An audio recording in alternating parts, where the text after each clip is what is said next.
back with another video, and today I'm gonna be discussing why losing a Pisces is a bigger loss than what people realize.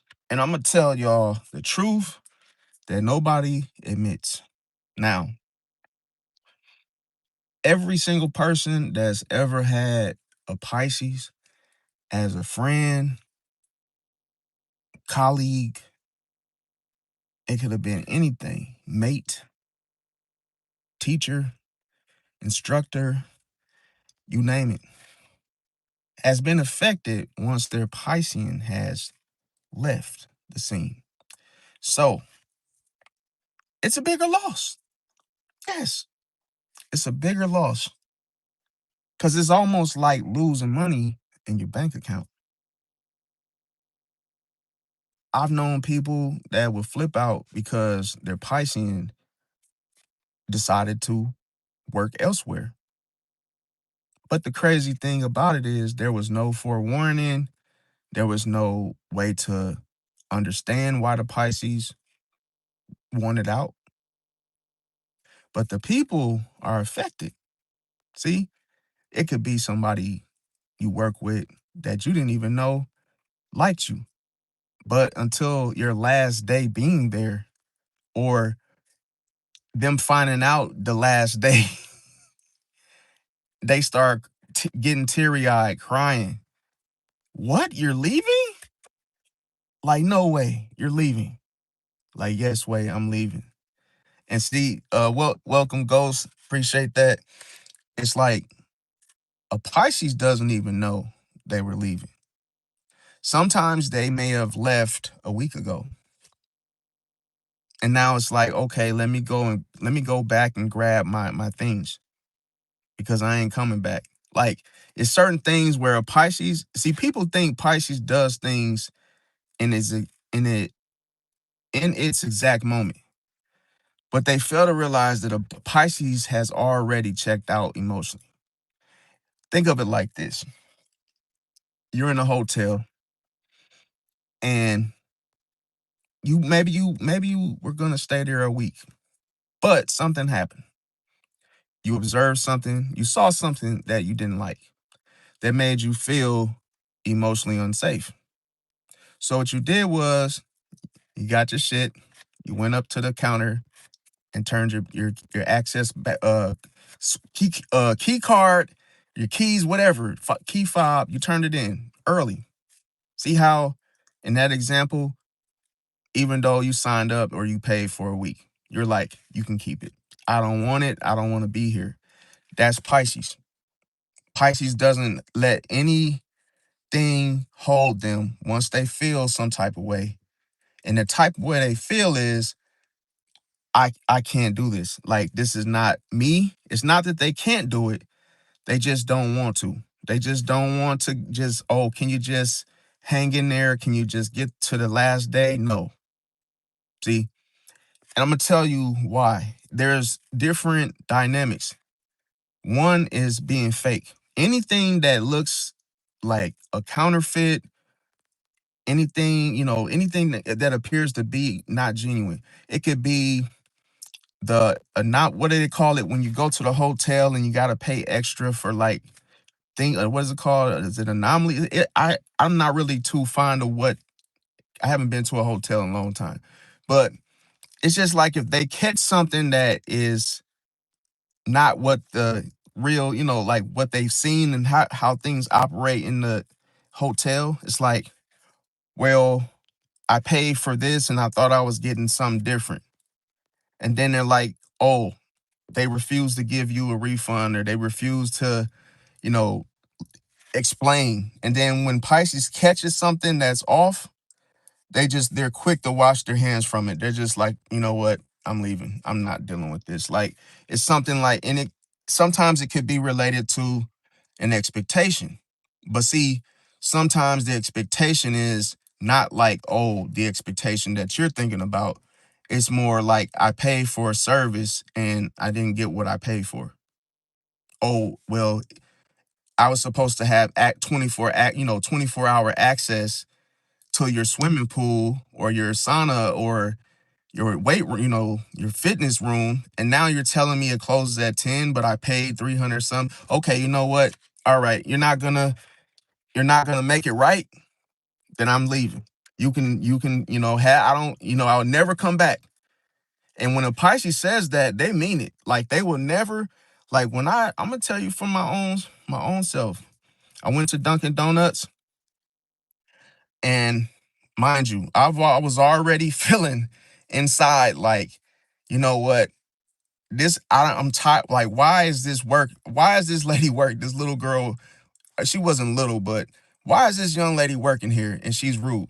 Like she's just a total complete. Just it's just the experience, and it's like you ask for little things like, can I get a straw? She gives you an extra small one, and you're like, dude, I got a large. Oh, well, you should have said that. It's just she just has something to say, and it was just the experience. I'm like, you know what? I was just so pissed that she gave me the drink and she literally messed my drink up. And she does this I had already given it some time. How did this end? Well, she gave me my drink and she told me, mind you, the coffee and everything in the drink was leaking where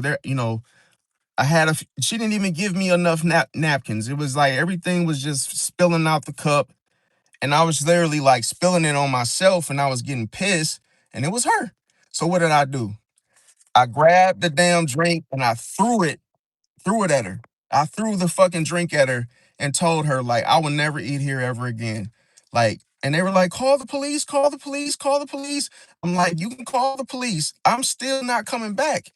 But you want to give me some shit that's leak. Like, you got to understand, like, people know what they're doing when they're doing things. You work at a restaurant. You don't see that all that shit, all that shit dripping down that cup. You better wipe it up. But if you have an attitude and you're like, I'm not cleaning it up, I'm not wiping it down, I'm not giving him extra napkins, like, it's like people can feel service. Like, if the service is off, they're like, okay, this is your umpteenth time doing this. Now there's gonna be, you're gonna feel where I'm coming from. And that was my last day. I never went back up there ever. And that was like damn near a year ago. Never ate, and I was like, nope. Cause it's just like I say, a Pisces is sensitive to the bullshit. It's like I'm not gonna explain, oh, you gave me a cup once again, it's leaking again. I'm not doing that. You know what you're doing. And as I mentioned, the Pisces can be a blessing or a curse. A Pisces can be your worst nightmare because if you're doing something and it has created a pattern, meaning you kept doing it. If you were rude and you just kept doing it, you just kept doing that, it stops.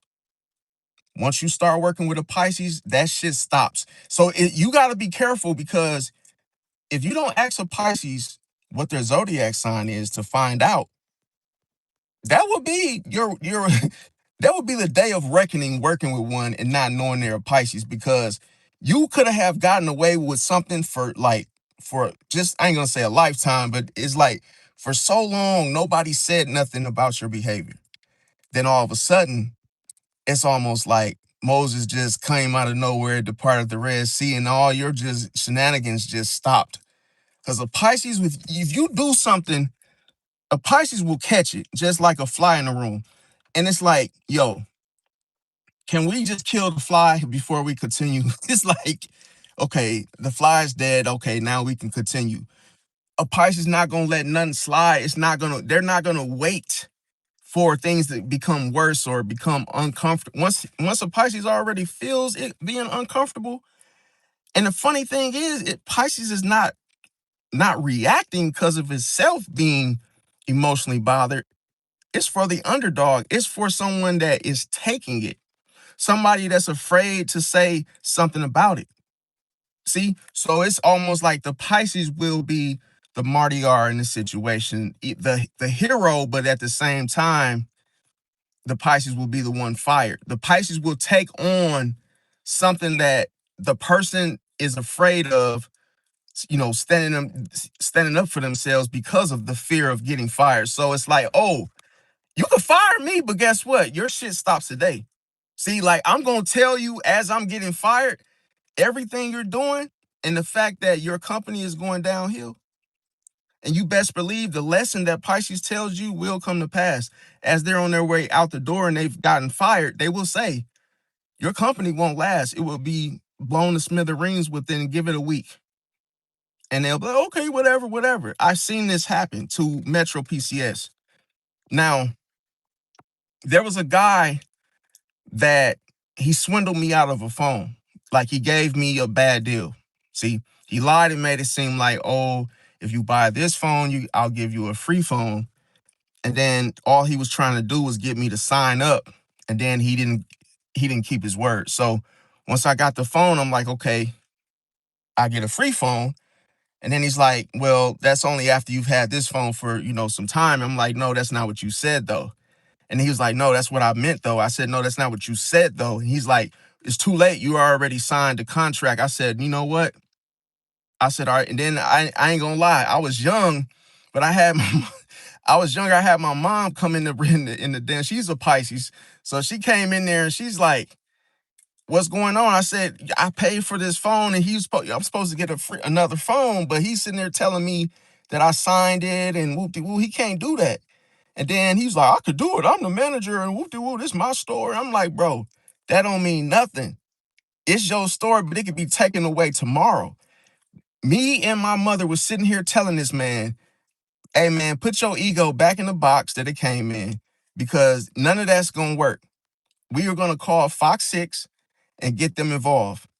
Give me the phone that you told me you were going to give me or you lose your store.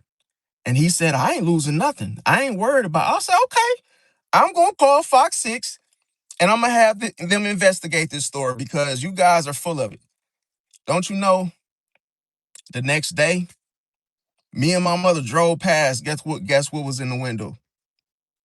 We are closed down. Cold-blooded. They closed down. No more. And the funny thing was, I said, Mom, take me over there. Take me over there. She's like, what? I said, I want to stand in front of the door and knock like he's still there, but nobody's there. But I was trying to be funny, like, hey, man, hey, where's the guy that said it's his store and nobody was in there? I'm like, yo, that's what I wanted to do. But the store was closed. No more service. It was done. And it was exactly how me and my mother said it. We were like, dude, tomorrow, once we call Fox 6, you're done. You're done. It ain't no coming back. I'm sorry. Nope. You should have just kept your word and gave me the phone. So don't do no type of sales pitches that are like, deceptive. You can't. The one thing about a Pisces, I'm gonna tell you another example. I was at the Kia dealer to get a car. Boom. And according to my credit, you know how it goes when you go try to get a car. They try to give you something expensive, something you don't want, something you don't need. And they were like, yo, trying to tell me, oh, this is the car. We could get you in this car. It has a rebuilt motor and all these little crazy, scenario of deals. But none of these were deals. So it was like, can I just choose the car I want, dude? And then the craziest thing, when the little guy that was selling me the car, I'm the type of person I read the fine print. I've learned a lesson from not doing so. So I had a fine tooth comb, I'm reading the fine print. And I said, oh, wait a minute. I showed him, I said, right here it says, DACA, DACA, DACA. I'm like, no, I don't want to do that. And then he was like, oh, like, where did you find it? I'm like, bro, you don't know what you're selling and what you're doing. And you're a damn car, salesman. Like, you don't think people read the fine print? Because some people don't. Some people just are so desperate. They're just, oh, sign, sign, sign, sign, sign. They're not reading the clauses and everything. So boom. Why when I got the car? Now, this is how. So I told him, I said, well, what was the problem with the car that needs the motor? He didn't want to tell me what it was. He was like, I don't know. It's just the car, had a rebuilt. So I did my research. I said, and I looked up the car that I have. And I said, oh. I said, you know what? Let me get the car. Let me get that car right there. He said, oh, you want that one? I said, yeah. So soon as I test drove it, it wouldn't start. I was like, okay, what's going on? Your car won't even come on. And then they found out it had a dead battery. I'm like, okay, put the battery in, whoop-de-whoop. But here's the thing. A month later, I'm driving, and on the highway, the car just went out. And this is what I researched, but I was scared because I was like, I don't know when the motor is gonna go out because of the what do they call it? It's the I forgot, I can't think of it right now, but what it was, it'll come to my mind eventually. But what it was that the car had a malfunction. See, and I knew it had a malfunction. So I'm like, ooh, I'm gonna get a free motor. So what ended up happening was what happened was I ended up getting a free motor, brand new motor. Because of I forgot the little name. It just can't think about it right now. You guys probably know what I'm saying, but it was so crazy because the cars that he was trying to sell me, he was saying they had a rebuild motor, but they've already been used. But it's crazy because sometimes somebody will always try to make it seem like you're getting a deal when you're not, and it's like you have to be able to do the research and choose something that you find to be a good deal. And that is something I had to learn because one thing with Pisces is full of lessons. What to do next time, what not to do. So what this creates is different versions of Pisces. And every version has to learn a different lesson. And see what happens is this is what we call the past lives because there was a version of you that operated a certain type of way. See? In a different year. And it's like in that timeline, who were you in 2006? Who were you in 2016? And see, all these different versions mean something. So when you just keep, because one thing people fail to realize about Pisces is Pisces transforms, they transform too through alchemizing the pain into creativity. And once they realize that, oh, what to do and what not to do, they make a new version. See, they make a new version of themselves. They become smarter. They become, see, the very thing that they probably wasn't focused on, now it becomes an observation. Now it's like, okay, last time I was with a Leo, this happened. I'm gonna watch out for that this time. See, it's like certain things you might have missed, and it's like, damn, you know what? I didn't even look that way.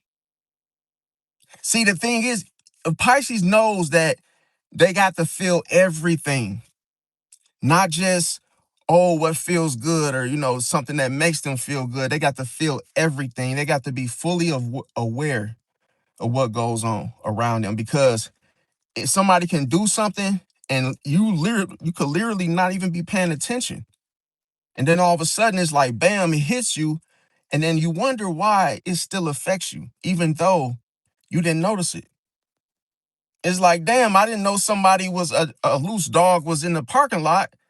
And then I go take the trash, throw something in the garbage. And then the damn dog attacks me. So I'm still affected, even though I didn't see the dog. So that's why Pisces is like, okay, I got to watch my surroundings now. I got to be careful. I cannot be quick to do things as people ask. See, it's like you got to do things according to how you feel. And when you feel the intuition intensely telling you, hold on, man, wait a minute, slow down, watch this person now. And I'm going to tell you, this just happened to me yesterday. I was talking to a Sagittarius, and I know y'all going to say, you know better, man.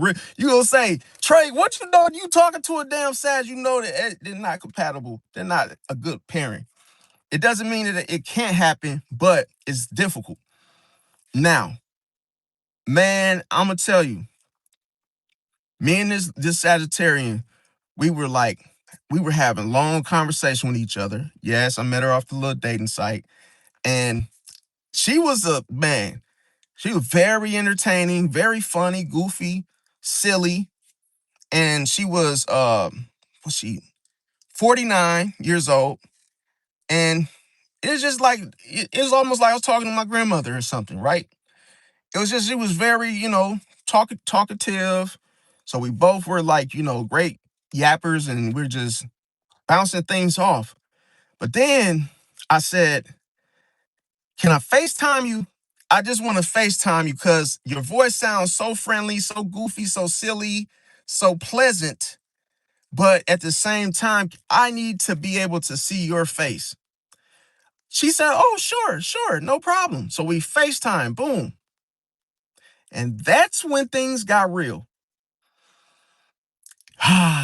The life of a Pisces. Shit got real when we FaceTime each other. She's looking at me and I'm looking at her. As we're talking, I started to feel some tension.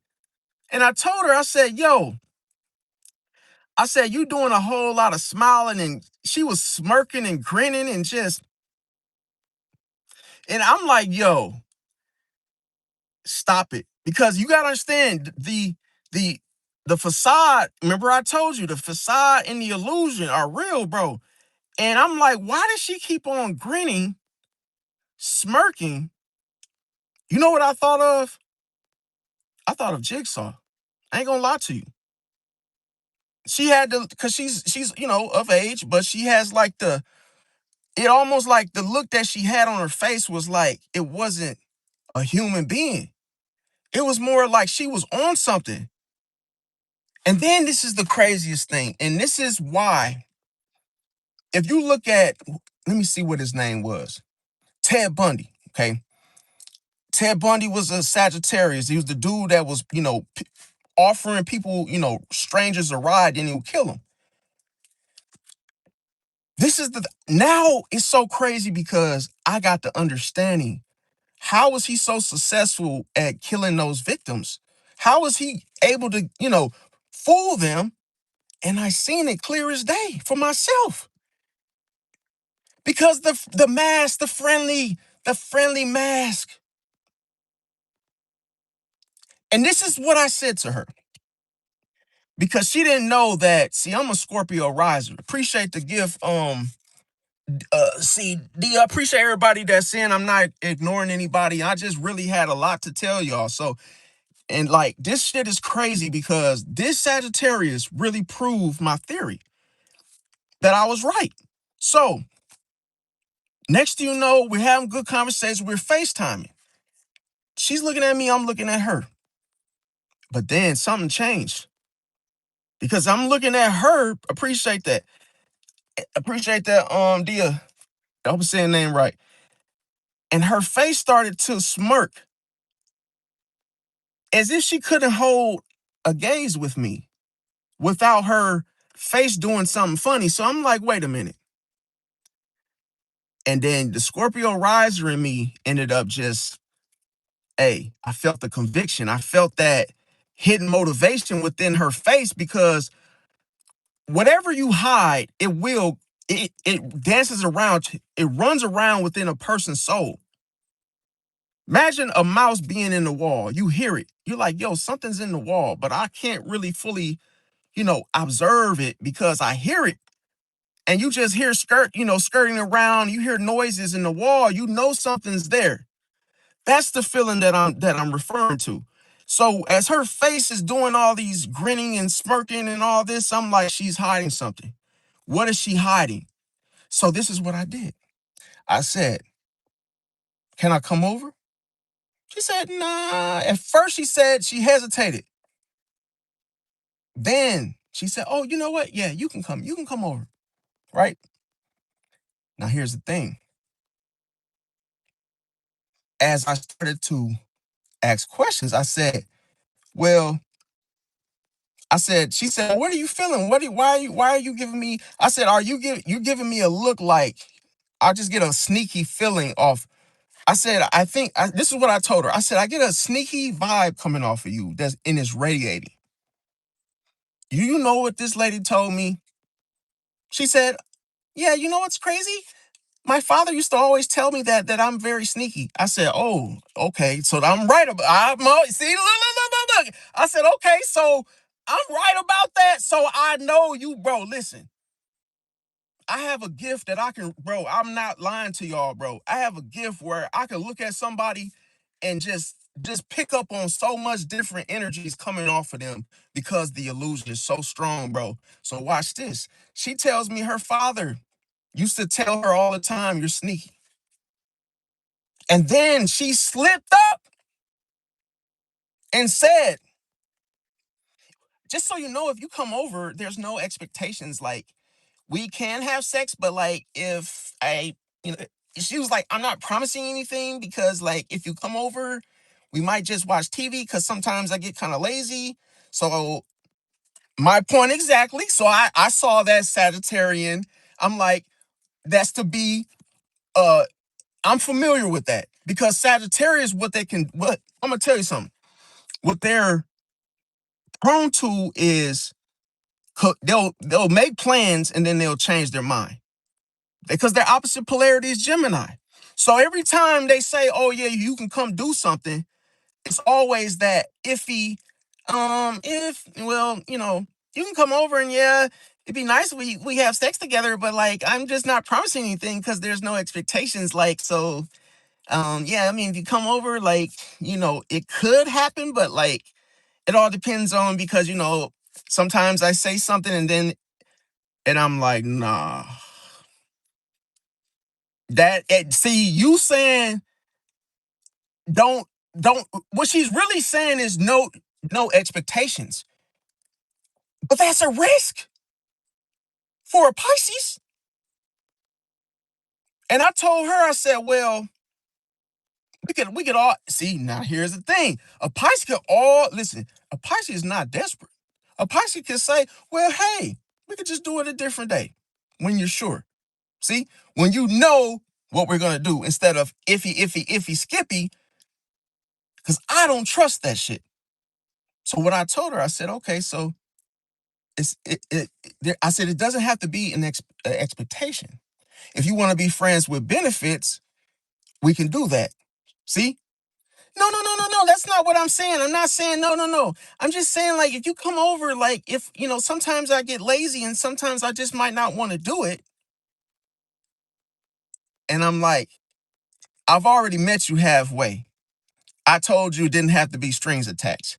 So now what you're saying is there's a hidden agenda that I don't know about. And this is I nailed it. Man, listen, I nailed it for what it was. I said, I said, you told me earlier when we were talking, you said that you had your fast five. She said fast five. And she said in her fast five was her drug, like the guy that she buys, her shit from that she likes to smoke, her pretty boy, her fuck boy, her the dude that she, does, businesses with. She said she had a fast five. And then some thug dude. So she has a pretty boy, a fuck boy, a guy that she talks business with.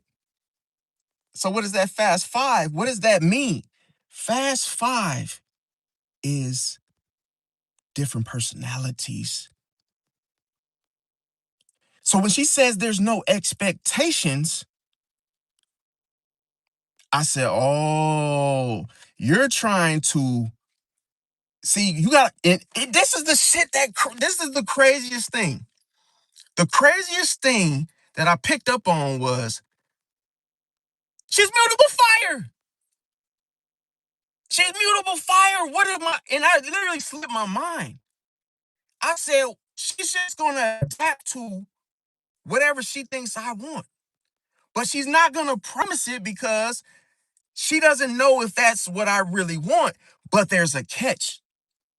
Because she said, oh, yeah, if you come through, yeah, we can have sex and everything, and if that's what you want. But there's no expectations, which means I could come over there and not know what she wants. It's cold blooded. And I flipped the script and told her, I said, well, what do you want? And then you know what she did? She started smiling. She turned red. Her whole face turned red on the FaceTime.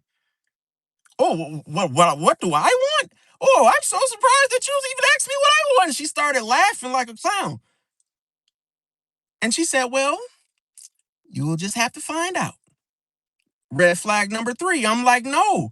What do you mean I'll just have to find out? Do you think that I'm this stupid to like just do something with all these risks involved, aka red flags? And this is when it, man, listen, this is when all the shit below the surface started to come up. Then she told on herself.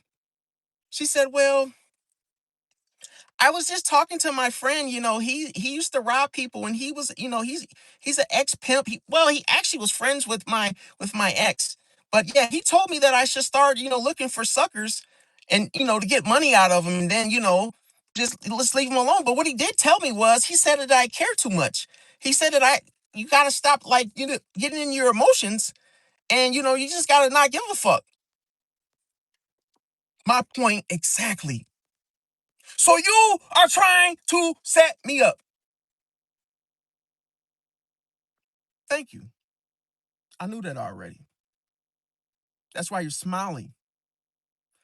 Because the facade, that's what it doesn't last long. This is why I kept telling y'all. The facade, the mask, they can't wear it for too long. It's uncomfortable to be fake. It's too uncomfortable to hide something. And she showed it because the smirking. It was too early for that. Ma'am, I have not met you yet. Why are you so friendly? Why are you smirking so much? Because you have hidden motivations. And then see, me having that Scorpio rising, I just started stinging her shit because soon as I get the truth, now I'm playing with my food. Now I said, I started making jokes where I'm still gaslighting at the same time just to find out more information because now I got her off balance. I said, oh, so your boyfriend, is he there right now? Is he planning to rob me? I said, well, I probably should make it easy for him. You see what I'm saying? And she's like, no, no, no, no, no. I'm not saying, no, yes, you are saying that. But what changed was there was no more smirking and smiling. And then what did she do? She hung up on me because the intensity is too much. The intensity increases when there's clarity. Oh, now I know you, the real you. So there ain't shit to smile about because you ain't fooling me. It ain't, see, when a person realizes that, oh, you ain't falling for the shit, we ain't got nothing, it ain't nothing to smile about now. It ain't nothing to smirk about because the plan didn't work. It's cold-blooded, bro. That's why I said you gotta, bro, when you look at somebody, the first thing I did was the eye contact test. I'm gonna stare at you in your eyes and see if you can hold a gaze. Because if your intentions are not pure towards me, you can't keep a straight face anyway. You will not even want to look at me because you did not plan to be in my face that long anyway. See, nobody that fucks you over doesn't want to look you in the face. If a person takes your money and scams you, they don't want to look you in the face. They don't want to have to. They're hoping that they'll never have to see your face again. But this is where I'm coming to with this. She mentioned her fast five. I didn't even know what a fast five was. At first, see when she first mentioned the fast five, I thought she was talking about like Five Guys restaurant or something. But she said when she was younger, she always had her fast five. But she never said that she stopped. She never said she got rid of the fast five. So what happens when you were younger still lives. See? And then this is the thing. What the scariest thing with Sagittarius is this. They are friendly, but they are they do everything friendly. So if they rob you, they're gonna do it friendly in a friendly way. Could you imagine a person thinking like, oh damn, this person is so funny and entertaining, and then somebody robs you out the blue, but the Sagittarius is the one that started. They were behind it. and they're still playing that whole friendly, laughing, ha ha ha ha, you're so funny, and it's like, it's like, yo, you got a lot of hidden motive. Like, where's all this fire coming from? Because one thing with Sagittarius, because of the mutable fire within them, is the fact that you don't always see the flames, bro. Like, you feel them, but you don't see them. When them arrows start shooting, you start to be like, yo, wait a minute. What? Why is it you feel the tension? You're like, yo, why is this so tense here?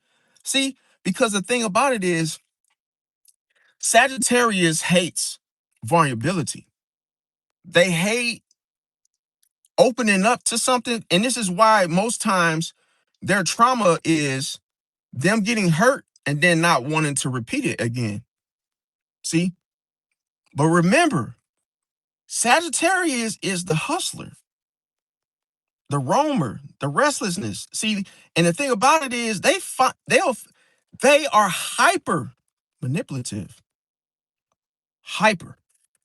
Why? Because one mistake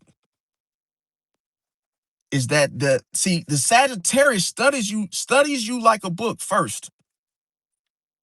If they pick up on, oh, you're kind-hearted. Oh, you are a very caring person. At that, look, then as soon as you start explaining yourself, you're cooked. And then you thinking that they're, charismatic and they hear you out, and all they're doing is, I'm gonna get his ass. Because you don't what? You don't look strong. The thing about it with Sagittarius and the centaur and his symbolism is the fact that Sagittarius women, they only want to be around the strong. They want to be around the ones that are very masculine, the ones that appear to be the toughest, the roughest. So when it comes to stuff that you can't see, don't be surprised if Cat Williams is her man. Not being funny, but I'm saying it could be something totally that you was just not expecting from her to have been indulging in, and the people she hangs with. It's like, you're the little old lady that I was talking to on the phone, and these are your friends. And her friends don't look nothing like her. It's almost like this can't be real. But that's why with Sagittarius, you gotta be able to discern, see, because one thing with Sag is they'll challenge you. They'll challenge you on anything you say until you tell them the truth about what they're doing. And see, that's what I felt, because every time she had a rebuttal for everything until I got to that subject. Now, okay, so let me see.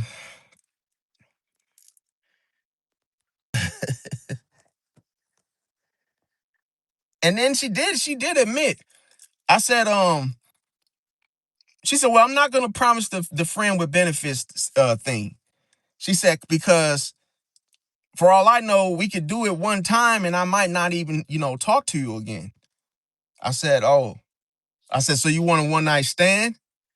And she was like, no, I'm not saying I want a one night stand. I'm just saying don't expect anything from us talking.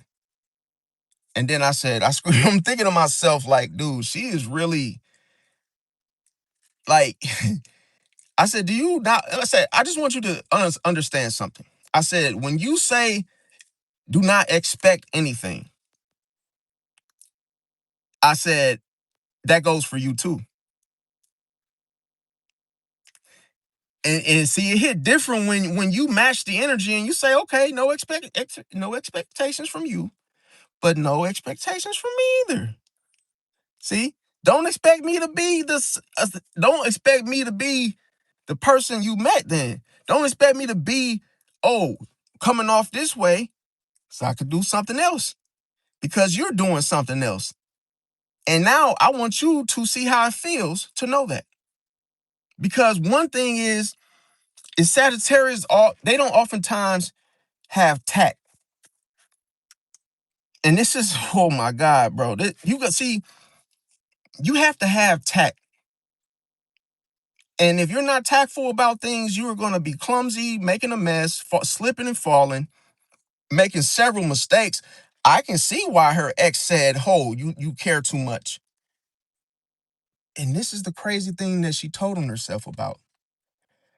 And this is why I said when people tell you stories about their past, their ex, how something went down, just know that they might be the same way.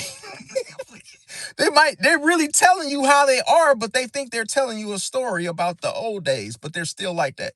The thing about it is, she said that she found a lady and her man had her, getting her money on some crooked stuff, right? Now, she said once the lady stopped buying her insulin because she was giving her money away to the woman because her man had, her doing that. I started to think to myself, I said, "Oh, so now you like women too? You didn't tell me that when we first started to, talk. Didn't mention it." Okay, but and in my mind, keep going. And then she said, "Oh, I began to care when the woman couldn't buy her insulin." See? So then she started to be friendly in trying to save the woman from her man by telling her the truth. But I thought you were a Sagittarius and that you were just brutally honest. See, some things you gotta see. That's what I'm saying. Some things you gotta be careful because it's a selective thing. Some people can say the truth not up front, but to get out of some shit. Some people don't deliver the truth like it's supposed to be delivered. So what could be the truth could also be weaponized from a Sagittarius. See, now I begin to discover they use the truth as a weapon. Not like, oh, the natural way. Oh, you ask me a question and I just be honest with you and transparent. No. And they don't, it's funny, this is the scariest shit that I've ever seen. They, I'm gonna tell you, when a Sagittarius doesn't care, they don't care, bro. They don't care. It's almost like a person that it's beyond the whole I don't give a F. It's like, oh, I just don't care. So if they care, they go all out. Meaning the what? With the woman, for example, the woman couldn't pay for her insulin. That now she wants to care. Oh, yeah, yeah, stop taking her money, babe. Like, oh, but why didn't you, until you found that out, why didn't you just do the right thing the first try? Because you just wanted what you wanted. So that tells you with a Sagittarius woman is that she loves herself. See, she looks out for herself more than anybody, bro. She could be very, very, very selfish, very narcissistic, very me or nothing. What does that come with? The fast five. Why do you listen? You got to have a thug, a pretty boy, a fuck boy, somebody that you can just walk all over, and then somebody you could do business with. And with each person of those fast five, she acts different with. So how she acts with me is not how she acts with the pretty boy. It's not how she acts with the thug. It's not how she acts with the fuck boy. She acts different according to who's in front of her. Cold-blooded. That is dangerous. That is Ted Bundy, bro. It makes sense now. See? So they know who to be friendly with because you haven't met them. It's cold-blooded. And that's why they're quick to adjust. They're quick to, you know, invite you to come over. They're quick to, get to know you because they're trying to put you in a box. Oh, you're going to be my runner boy. You're going to be the one to take me to work every day. Oh, you're going to help me hang my picture frames up because of your height. Yeah.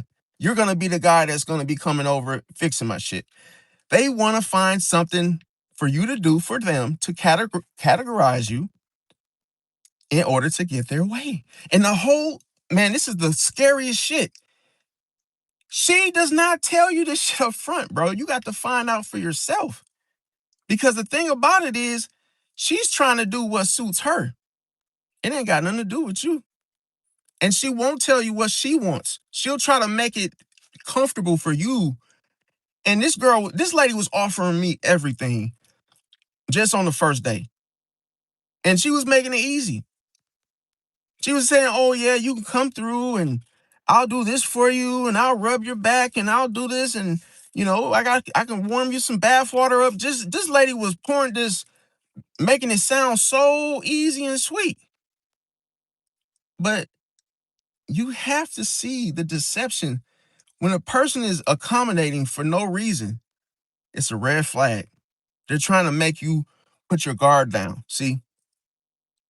Because we are conditioned to think that, oh, if someone is nice to you and someone is friendly, you ought to be appreciative and bow down and relax and put your guard down. Put your gun on the table and unload your gun and put all your bullets out, separate the thing. And it's like you're supposed to just respect it. No, you're supposed to question it.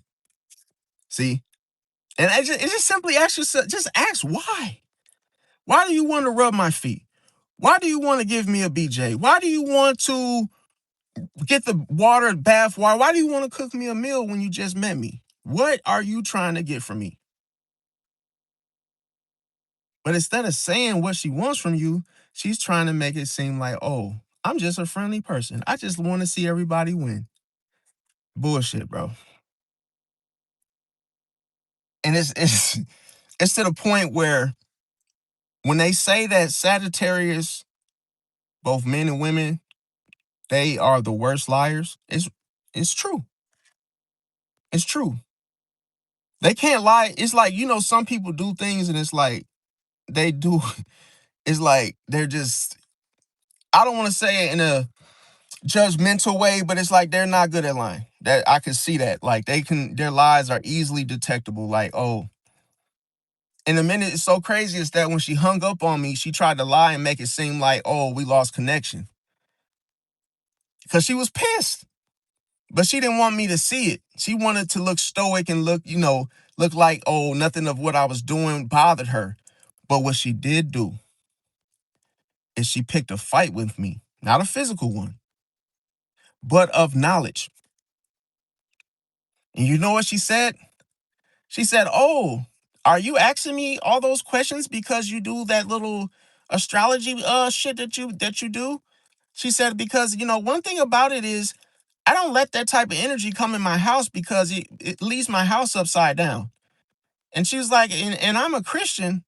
And then I looked at her and I gave her that look like, you're a Christian, but yeah, you're hanging out with the Fast Five and you're willing to give me, the butt talks on the first day. Mm, I don't really think I believe that, but I'm going to keep my opinion to myself. And then she's like, she was pissed. So this is what she did. She tried to challenge me and say, oh, so I bet you're into those numbers as well. And what the hell does that mean? Her whole energy shifted into her true self. So now she almost is like she became Jezebel. Then she started saying stuff like, "Oh, so what does that mean? So I bet you do that numerology shit too, don't you?" I said, "Yeah. I mean, why? I mean, all you gotta do is add your birth date up, the numbers in your birth date, and you get your life path." And she was like, "Life path, explain that." I said, "Now you acting like a real Sagittarius. Now you showing your real self. Give it up for the Sagittarius and finally showed up. And now she's telling, hey, she's being authentic. Good for her. Good for her. I just wish I got this version of you the first time. See, when we met or when we, started talking. But now you see when people get mad, they show their true self. It's like, oh, now you're being a little bit angry. Now you're showing more energy. Oh, but I thought you didn't believe in energy. It's cold blooded. She said she didn't believe in energy. She said, what is energy? I don't believe it. I said, I'm scratching my head. I'm saying, you don't believe in energy? And then she's like, no, I don't believe in energy. I believe that a person has a spirit and yeah, this and this and this, but I don't follow that number shit. I said, you don't follow the number shit, but the numbers follow you. I said, because when you were born, you got a birth certificate, you got social security numbers. You can't operate and move in this world without those. So what do you mean you don't believe in numerology? I said, because when you die, guess what? The date goes on your tombstone. Are you freaking stupid? Dude, see, people are the craziest thing is people get angry because they don't know stuff that you know because of pride. But people say stupid stuff all the time. If you don't believe in numbers,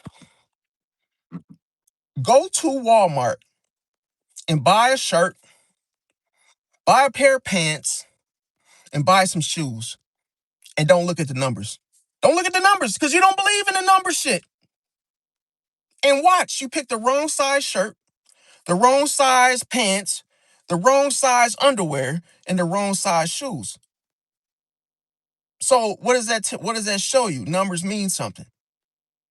And guess what? You cannot change it because it's the truth. You can't control the truth.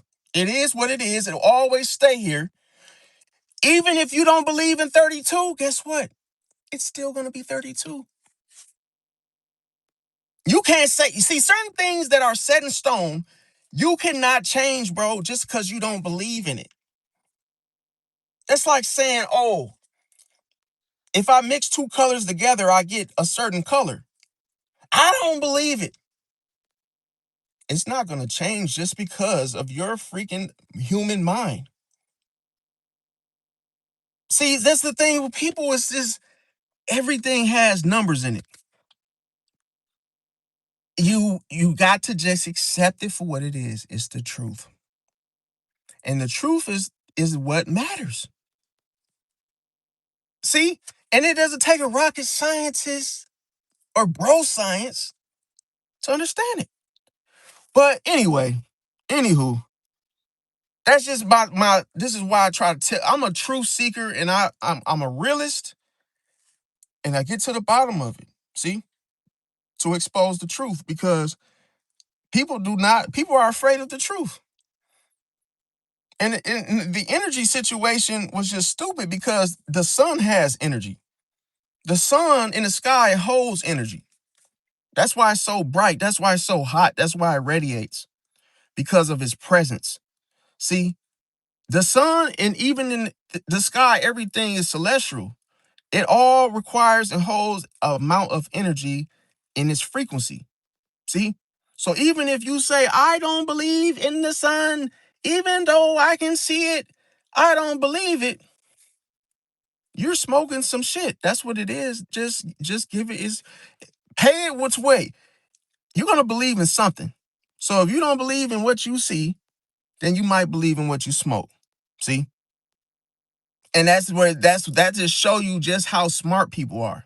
That's why I said some people say dumb shit because they just don't have any tact. It's like people will say anything just to avoid, hearing the truth. Okay, so let me see. Incidentals. Exactly. I appreciate that, India. Yeah, that was the incidentals. Okay. Christopher said how you feel about snow bunnies. Uh I don't know, man. She was a snow bunny. Sagittarius, she was a snow bunny, but it was like I really don't have a problem with snow bunnies. It was just the fact that she was just like lying to me, and then she really had ulterior motives. And then I heard her whispering to her sister about, hey, you just keep the money, just give me everything, and then, then we're good, we're good. And that was when I, had her on hold. So I heard her whispering some stuff to her sister. And I just got sneaky vibe. Some people, you can feel something heavy. And I'm gonna tell y'all, bro, not to sound, sad, and not to sound like um teary-eyed, and not to be emotional, but the sad thing is that when you feel something, it's gonna, regarding whether it's good or bad. See, if something feels good, it makes you smile. It makes you feel comfortable with it because there's no threat. There's nothing to worry about. But when something feels like, wait a minute, I don't know if I can trust this person type of feeling. And then it stops you in your tracks to where it gets your attention, and then immediately you have to like take a break from work, or, you know, it gets your attention where you feel like you got to go investigate because it's in here to where it's like, it's not like you can't control it because it's the truth. You can't control the truth. See, the truth is like telling you in its conviction that, hey man, something's going on at home. Your wife's not answering, and she's off, and whoop-de woo and whoop-de whoop-de woo. You like, okay, something's going on. I ain't feeling good. I'm not feeling comfortable with what's going on. So I have to go see and observe it. See, so that what happens is, when you feel like that, what that truly means is that a boundary has been broken. And I'm telling you, think of this like you being inside of a house, and the house has all these windows, but then something feels off. You realize that, hey, one of those windows are broken. Someone has evaded your privacy. That's why your intuition alerted you and said, hey, something is wrong. One of your boundaries has been pushed, broken, destroyed. Hey, you might want to go check on that. And then when sure enough you go and see, oh, you find a man in the house. You find some type of suspicious shit, and it's like, oh, that's exactly what I was feeling. The energy, what you felt, was what you saw. It's cold-blooded. That's why I said energy is real. You could feel something so strongly on the inside, and then all of a sudden you go see it, and you're like, oh my God, that's exactly what I was feeling. Like somebody was or somebody did such and such and such. And it's like, this is why I tell people, like, bro, when you feel something off and you feel uncomfortable, believe it. It's something going on under your nose. See, sometimes you could be distracted by your kids, stuff going on, phone calls, just noise. And then all of a sudden you just miss something that just snuck in. I'm going to tell you a true story. I knew this Leo, and she would always text me, what you doing? What you doing? What you doing, babe? What you doing? Every 4 hours, she would just keep asking me, what am I doing? What am I doing? And she had keys to my house. We were talking. We only were talking for a week. Because after she tried to pull what she pulled, nope. That type of trust out the window. But I was young. So, had the keys to the house every 4 hours. What you doing? Where you at? Now, one thing with Pisces, you can't do that with Pisces. And I just dropped a video after this live. I have a video that I just dropped about this. So make sure you watch it because this is important. But you have to see, a Pisces catch on to patterns. And if you do this, you don't think a Pisces is keeping track. They're in tune to what you're doing. So if you're playing the same note, and all of a sudden it's like, what you doing? 4 hours later, what you doing? What's, everything, where are you? After that second or third time, the Pisces like, whoa, wait a minute. You asking me what I'm doing a little too much. I would rather you call me than text me this shit because this make me feel like you're up to something. Like you're trying to make sure I'm out the way, long gone, busy doing something to see if you could pull some sneaky shit.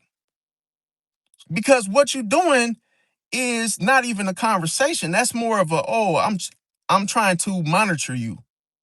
It's cold-blooded.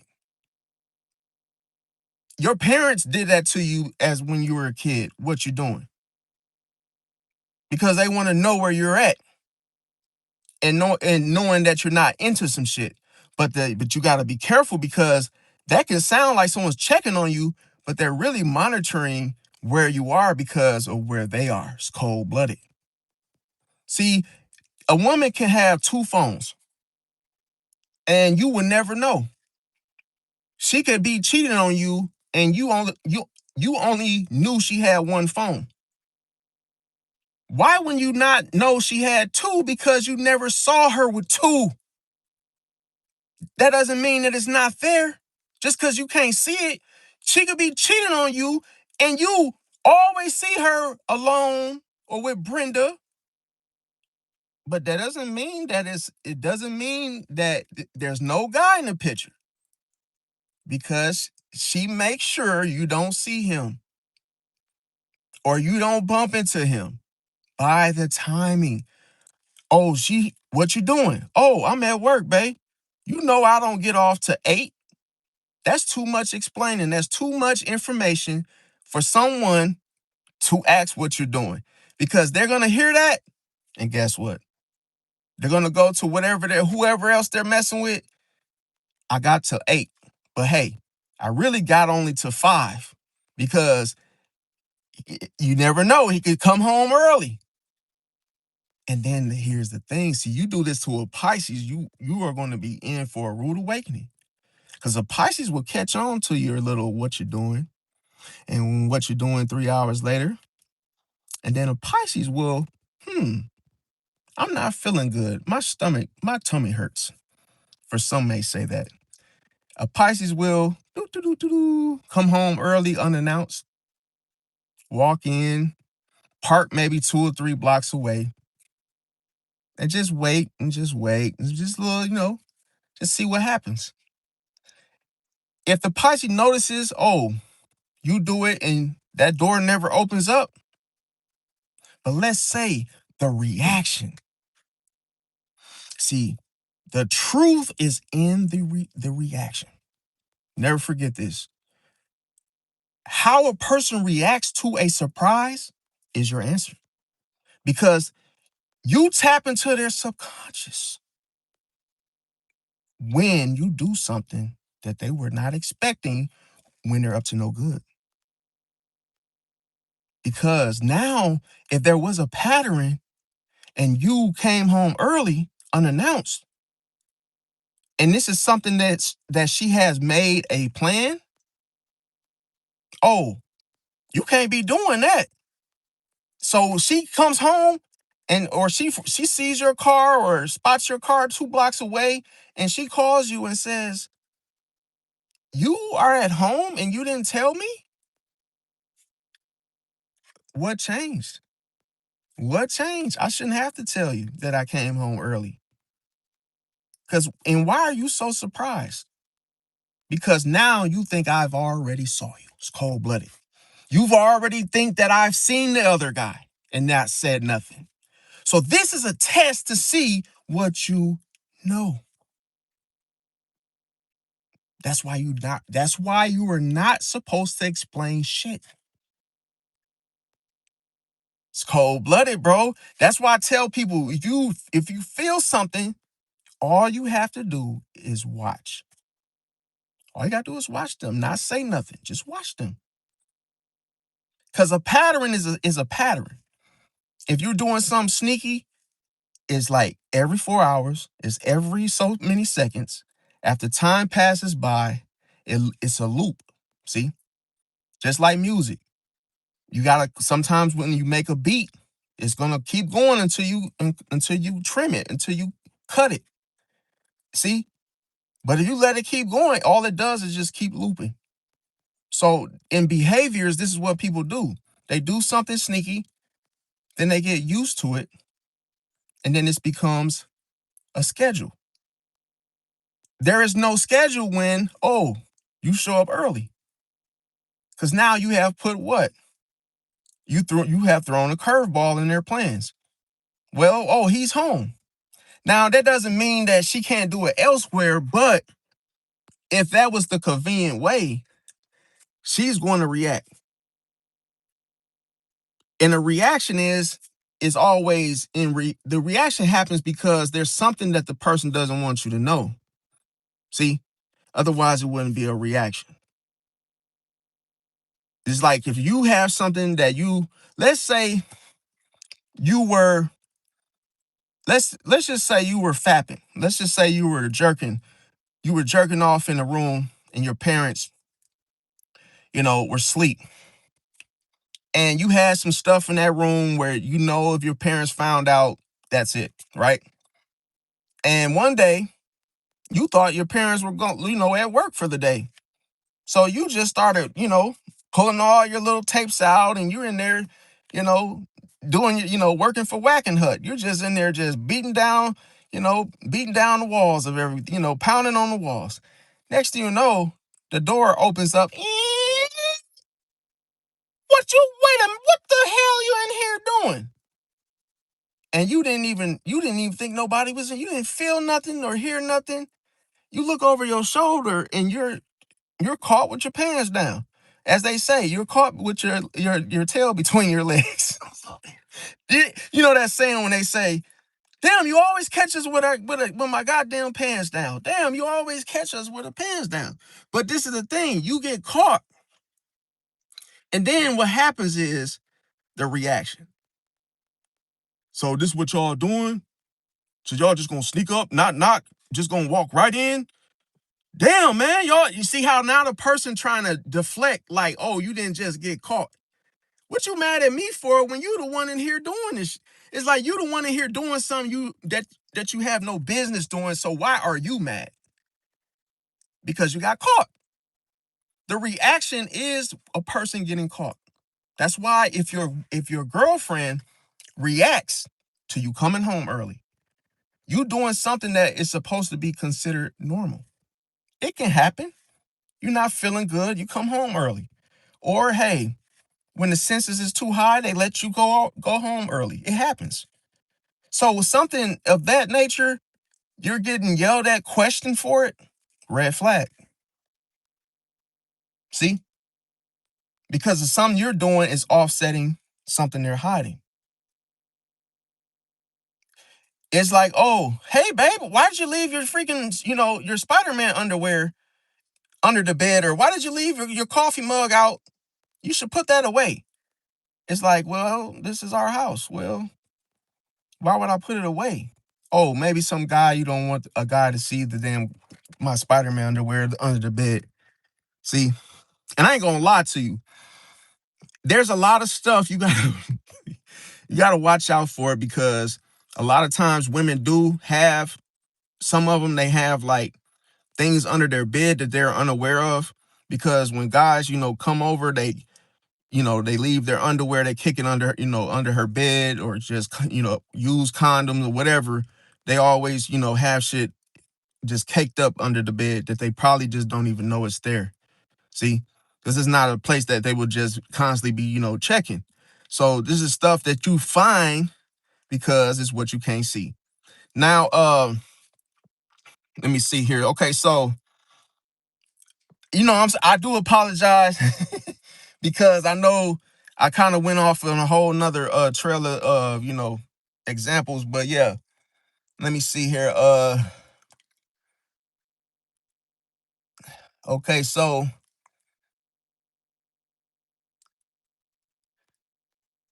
you said Ross said that how many Pisces does it take to change a light bulb? None. They'll just sit in the dark and write a beautiful melancholic poem about tragedy of fading light. Man, that's crazy work, but like that's the thing. I mean, I don't expect everybody to like Pisces. This is not like, I understand that everybody doesn't like Pisces, but you guys gotta get over it. It is what it is.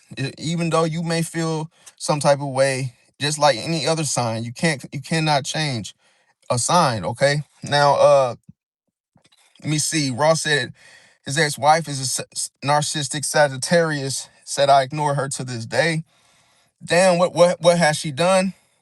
Welcome, Jed. Was it Jedi? Welcome. Uh, One baby girl said, so you accused her of being sneaky because you couldn't get none. Um, and then she said, but yes, Sagittarius huge no for Pisces, never again. Nah, it wasn't that. Like me, I could have screwed her if I really wanted to. But the first day is not even like that. I can't do it on the first day. I'm sorry. Like I sometimes I might say that, but I don't mean it because I know the risk. It's too many risks. I don't want to catch something. And with Sagittarius and like Scorpio, with Sagittarius is known for, attracting, STIs. See? Because of the risky behavior. You don't know your partner, you don't know if they're clean. And when I asked her, she said, "Oh, I haven't got tested in years, but I don't feel anything wrong." But she also said no expectations. So, that I guess that could go across the board. So I wouldn't trust it.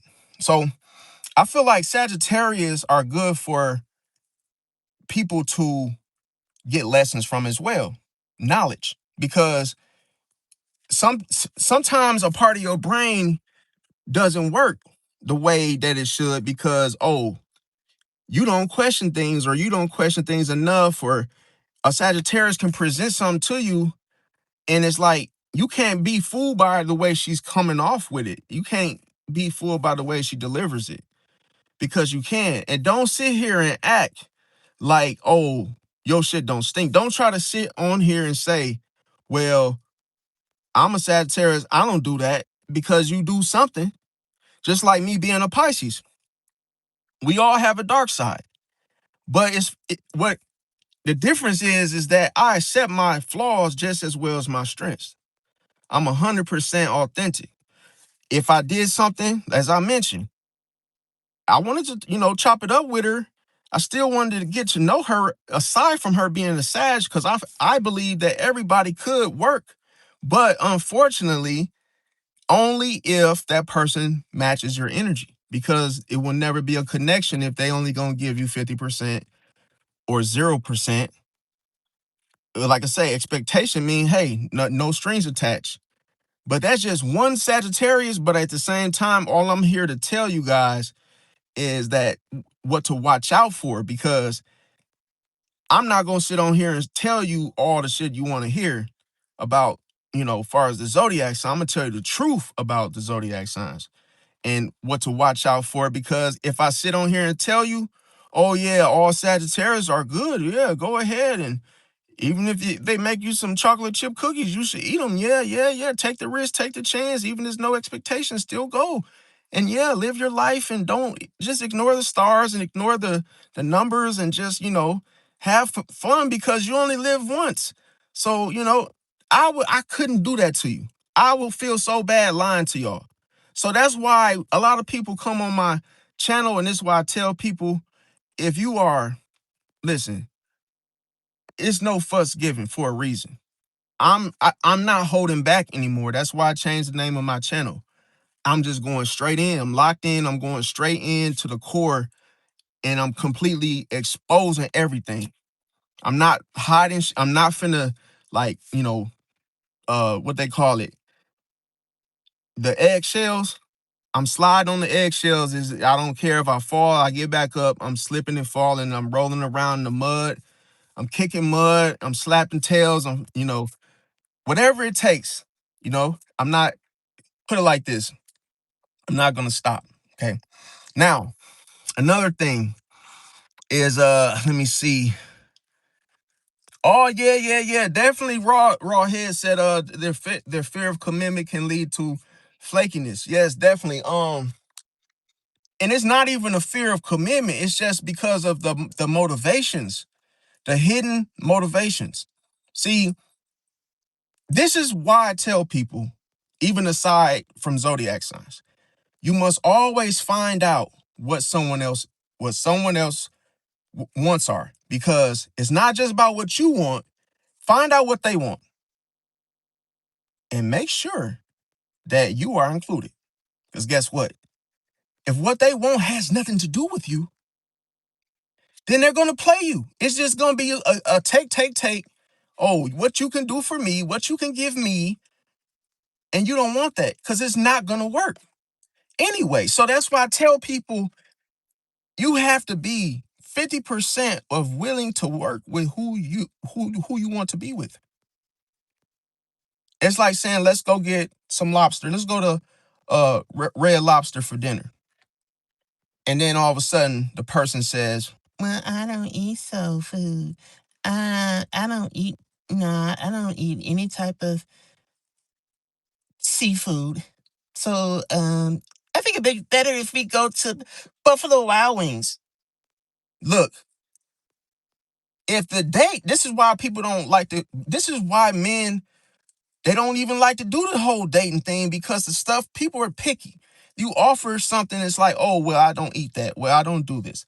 You know, the craziest thing that I experienced was there was a homeless man and I had two nice size pepperoni pizzas. I could have just thrown it in the garbage, but I chose to give it to the homeless man. I said, here, man, you can have this. He said, what's that? I said, it's two slices of pizza. You know what this man told me? Well, I don't eat pepperoni. Well, don't, in my mind, then don't eat it then, dude. If you really don't eat pepperoni, just take it off. But some people are so freaking arrogant. Bro, it's like you are in a situation where pepperoni should, should make you smile right now. But not everybody, not okay. Everybody is not grateful, bro, because they want something different. See, that's what I'm coming to is that, see, if you want something different and it ain't got shit to do with me, then like I said, you just looking out for yourself. And that's why you're in the situation you're in. You could be single just because you want your way 100% of the time. You don't want to be flexible. So it allows you to be single for much longer. But if you're flexible and you're like, okay, I like to eat here and I'm cool with eating here and I'm open minded to, different things and trying new things and new places, restaurants and such. It's like, okay, well, you want to go out? Oh yeah, sure. Well, what do you want to watch? You want to go see a movie? What kind of movie you want to watch? Oh yeah, I like this. Oh yeah, I like this too. You guys have to agree on something in order for it to work and last. Because as soon as you do the picky thing, that literally makes people just say, you know what? Especially a Pisces. Pisces, I'm gonna tell you, like I said, I just did a video about this. We lose people every day. We lose people every day. And notice I said lose. We lose people every day because they want something different. So we doing you a favor. But no, they are affected. See, they want us to suffer because, oh, we chose to what? Care about ourselves. It's like, oh, well, this ain't serving me. Well, hey, I'm out of here. This ain't for me. How are you mad at me though? You should be happy. Because now you can go find you somebody else. All I'm saying is Pisces love to start over. We don't have a problem with starting over. So something don't serve us. We like, cool. I'm gonna reinvent myself. I'm gonna work on myself and I'm gonna make the situation better. See, for myself. So if we gotta start over, cool. But not everybody can, it's not the same. We get that. Okay, so yeah, Sagittarius is like I say, you gotta be careful. One baby girl said they definitely have foot and mouth syndrome and forget their lies. Yeah, that's the thing. Um, that's why I said that was the scariest thing for me because I never, like I say, I used to think that people were nice because, they smile often, and, and I would, fall for the illusion thinking that, oh, this is who this person is and there's nothing to question. But she was just after word for word. Every time I spoke to her, she was always appear to be friendly. But a smirk is not the same as a smile. Certain things you got to know and differentiate, and just know what the difference is, because you could be fooled into thinking they're the same thing. Like you got, like if you look at somebody, they could look sad, but then if they're smirking, then they're not so sad after all. It's like, wait a minute, that's a big, huge difference in energy. So which one is it? Because if it's not consistent, then it will make you question it. See, it's like and I'm gonna tell you, some people operate on answers. So if something doesn't feel right, they just have to find the answer and get to the bottom of it before they move forward. Otherwise, they don't want to trust it. So that's why if something don't sound right, you have to make sure you use that side of your brain at all times. You can't just accept things for how they come to you. See, you got to question its delivery. You have to question how it was made. Like me, I won't eat nothing from anybody unless I see them cook it in front of me. So it's almost like if I wouldn't eat nothing that I didn't see the person make it. That goes for drinks. That goes for, hey, make me an alcoholic drink. I don't trust it unless I see you make it in front of me. Because you don't know what people see. Everybody think they can cook. Everybody think they can do something right.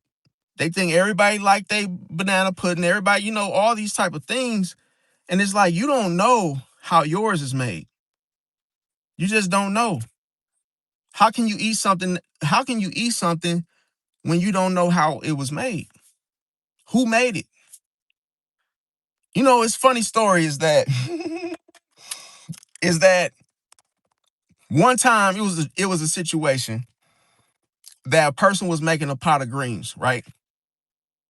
And then because the greens were made at that person's house, everybody assumed that, oh, auntie such and such made them, right? Because it's her house. But no, it gets even better. Everybody found out who made it. It wasn't the aunt that made the food, the greens. And you know what the big question was? Did whoever made them greens, how did they clean those greens? And see, what they end up discovering is, oh, aunt such and such didn't make the greens. Oh, her helper made you see, her helper made the greens in the sink. Sinks are dirty, man, filthy. Like, unless you really watch somebody clean, you got to see how they clean it and what they clean it with. But it's almost like when you really find out, okay, he made these, and you look at him and he don't even look like he take a bath, and you sitting up here letting this man cook for you, using the same mildew, dirty ass rag, wiping the damn tables off, cleaning under the damn sink, and not changing the rag, and using the same rag to wash off the pots. And he done had that rag in every goddamn nasty crevice of the fridge and everything. And, oh, I'm finna make you something to eat. No, the hell you not. You ain't making me nothing to eat. I ain't eating that shit because you're dirt. The thing about it, you're not clean, bro. You're not clean. Like, your house is nasty. You you cannot, bro. Some people, I don't get I really don't understand some people, bro. I understand we're all different. But it's like, bro, if you don't have a clean kitchen, I'm not eating, and I don't see you cooking, I'm not eating it, bro. Yes, I'm acting funny. You can call me bougie, whatever. I do not care, fam. I don't trust it. So it's just like certain things, and I'm gonna tell you, when a Pisces tells you they're not going to do something, they ain't doing it. If they tell you they don't like somebody, guess what? They don't like them. You cannot change a Pisces mind and say, well, Tony is a cool person.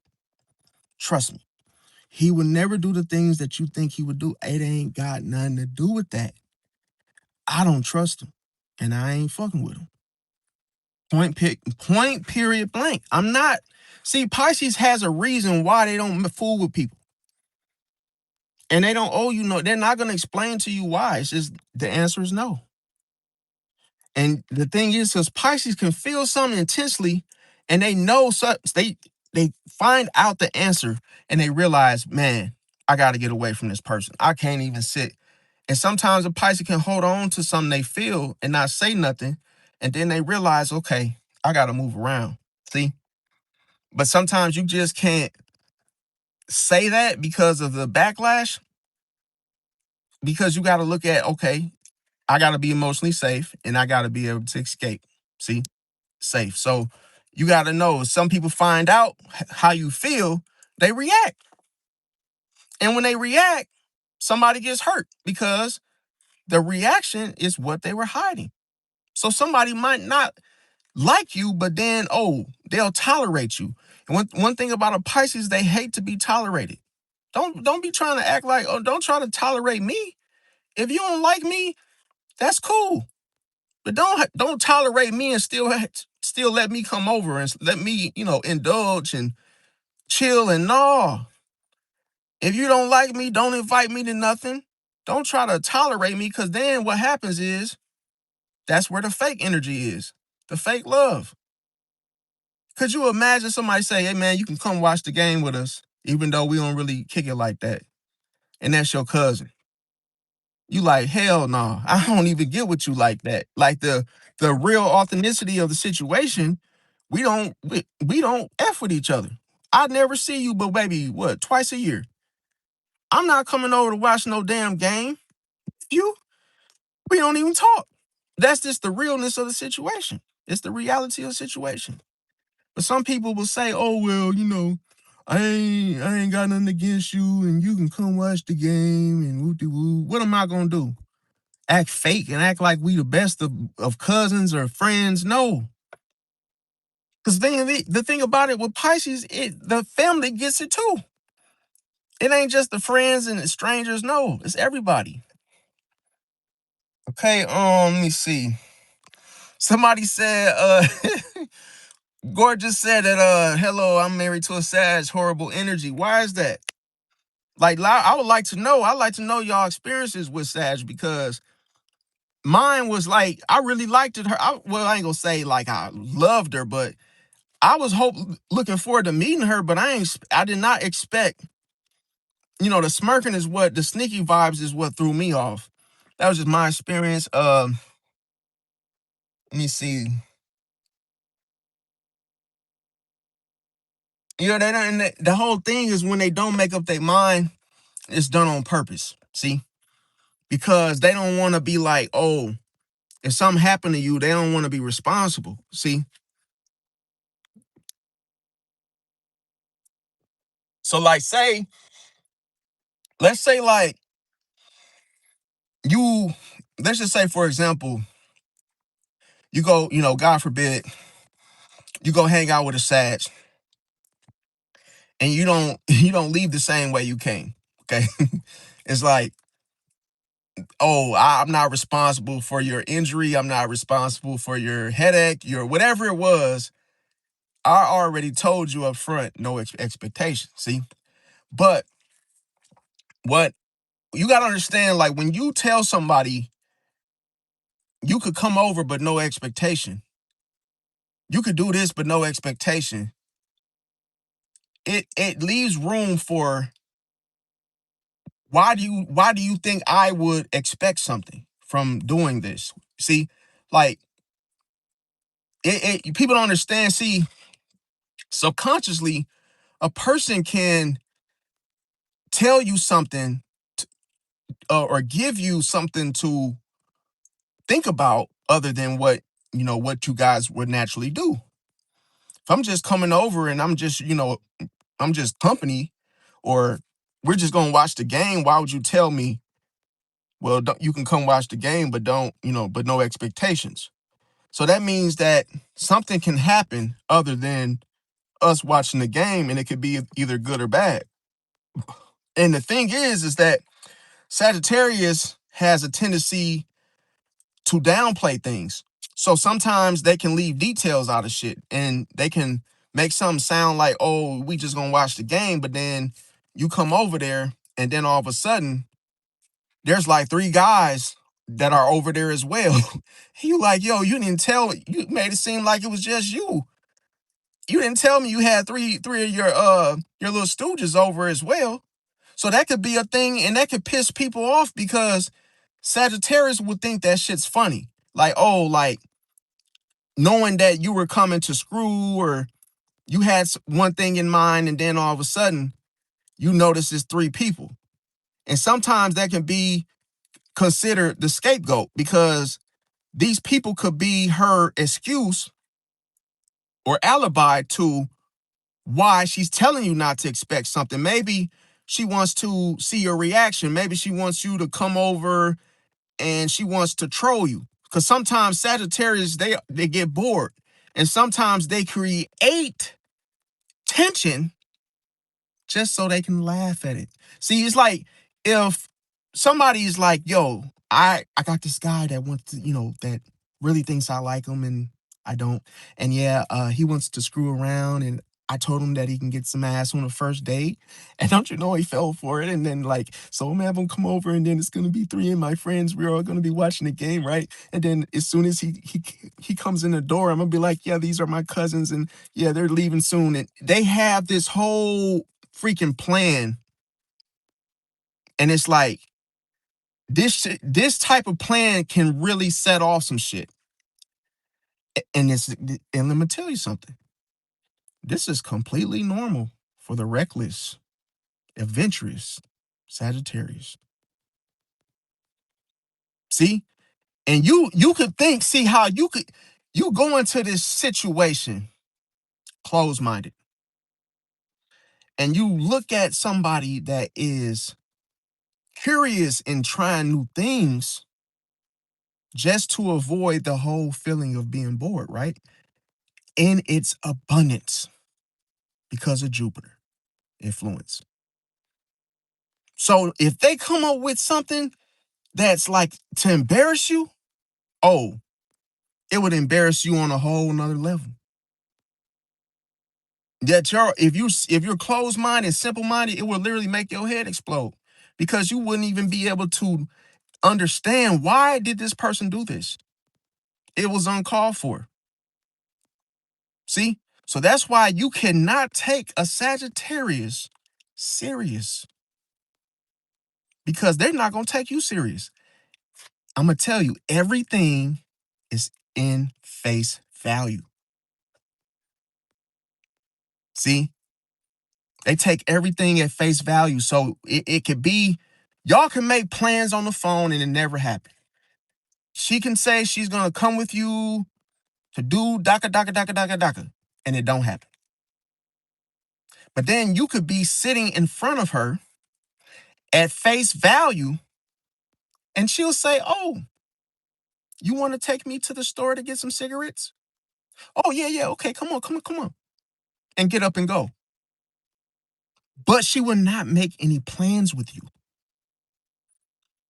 And because the thing about the Sagittarius, she does everything she wants to do, not what you want to do.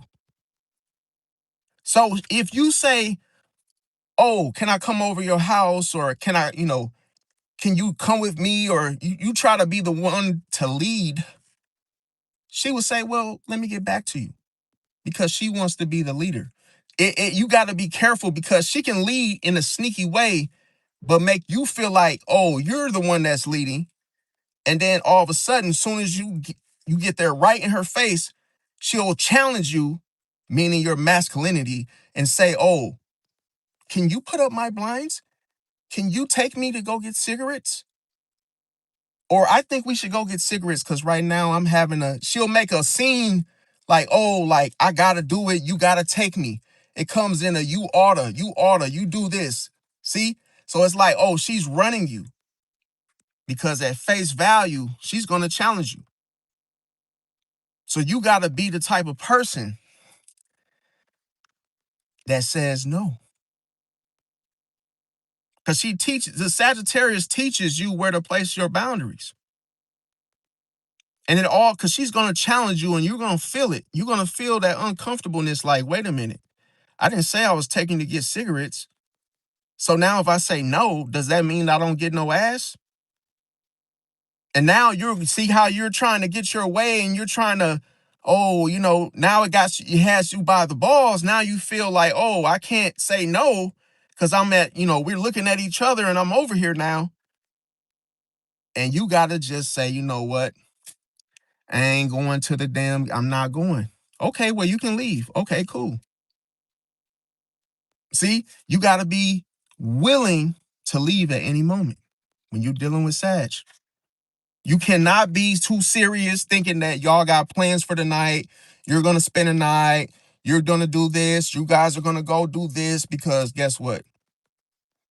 At any moment, as fast as it sounds, she can change her mind or he can just change her mind. And this is the craziest, scariest shit, bro. Sagittarius can change their mind on the dime because their opposite polarity is Gemini, bro. As soon as they plan something, is as soon as they can cancel, bro. Oh, it gets better. They can ghost you. She could have you come over and all of a sudden she flipped the script and say, oh, let's say you go down on her, you do something that, oh, you start first. And then after you finish, she's like, oh, I don't really feel like doing the whole sex thing. You know what? I mean, I really appreciate you doing that for me, but like, I'm going to go to bed for the night. I have to work tomorrow. I have to watch my grandson tomorrow. So, I'll see you later. And then you like, well, I didn't get mine yet. I didn't even. And then she kick you out. And then guess what? She blocks your number. Now you're just like, you feel used. You feel, oh, she got me.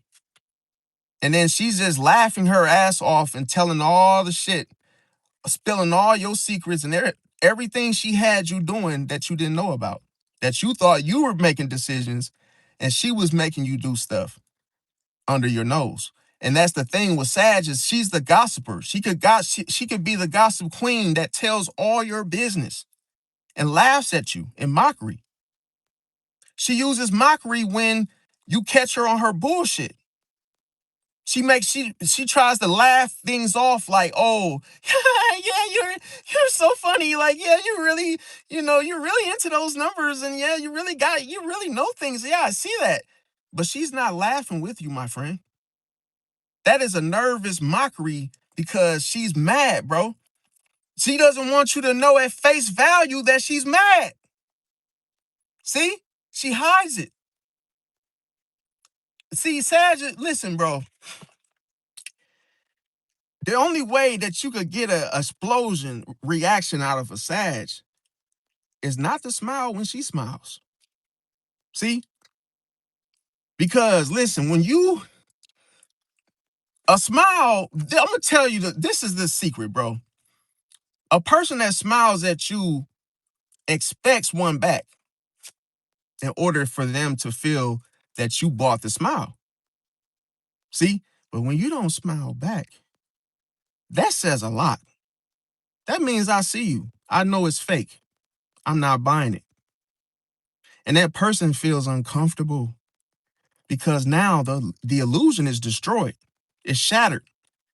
All that's left is what? The facade. The mask slips. The ego kicks in. See? And now the person thinks they're bigger and better than you. And what? They're not going to stay. They're going to leave. See? They're going to leave because, oh, yeah, you saw through me. And yeah, I can't do nothing with you now because you saw me for who I really was. It's like, you know what I'm on. You know what I'm doing. You know what I'm about. I got to go. See? So that's why I tell people, like, bro, the illusion can fool you because if you believe that somebody is the way they are because you just met them and you think they're the coolest person in the world because they seem so nice, you got another thing coming. The same person that smiles at you every day could be the one to call the police on you. Could always be the one calling the police on you. And you never know. You keep thinking it's somebody far away doing something with it's the person right in front of you. It's like, hey Bob, how you doing, man? Hey man, how's it going? But guess what? Somebody comes knocking on your door in the middle of the night. Oh yes, we got a call for noise, uh loud noise in the neighborhood, music blasting, and we just want to let you guys know to turn it down. Can you turn it down because we have neighbors? And then you don't even know it's the dude across the street. That always waves at you, and because he did that on purpose, so you will never know it was him that called him. He would be the last one for you to know that, oh, it was a dude across the street all alone that was calling the cops on me. I thought he was friendly. I thought he was the little guy, harmless guy across the street, the friendly guy. It's a reason why he smiled first before he showed his hand, fam. People will smile in your face before shaking your hand. That's cold-blooded. A person will say, hey, but won't want to shake your hand. It means a lot, bro. It's a difference. That's why when you introduce yourself, why do you think a person reaches their hand out first before they smile? See that? That lets you know right there where listen, the authenticity is the handshake before the smile. But if you get the smile first before the handshake, don't trust it. Because I said people can look like they're saying hi to you, hey Bob, but they're really saying bye, Bob. See, you can't trust. I'm gonna tell you, mannerisms, you just can't trust everything you see, bro, because it means something different. It does not.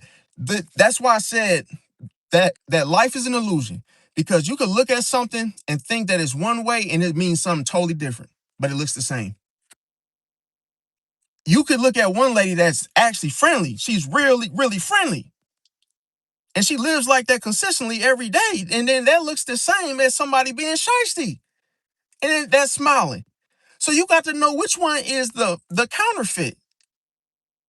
And that's the scariest shit, because what does this challenge? This challenges your perception of things. See? And then all of a sudden, when you start believing this, it's going to make sense, and you're going to say, wait a minute. Why do my eyes see two different things? And it's because you have to question things, bro.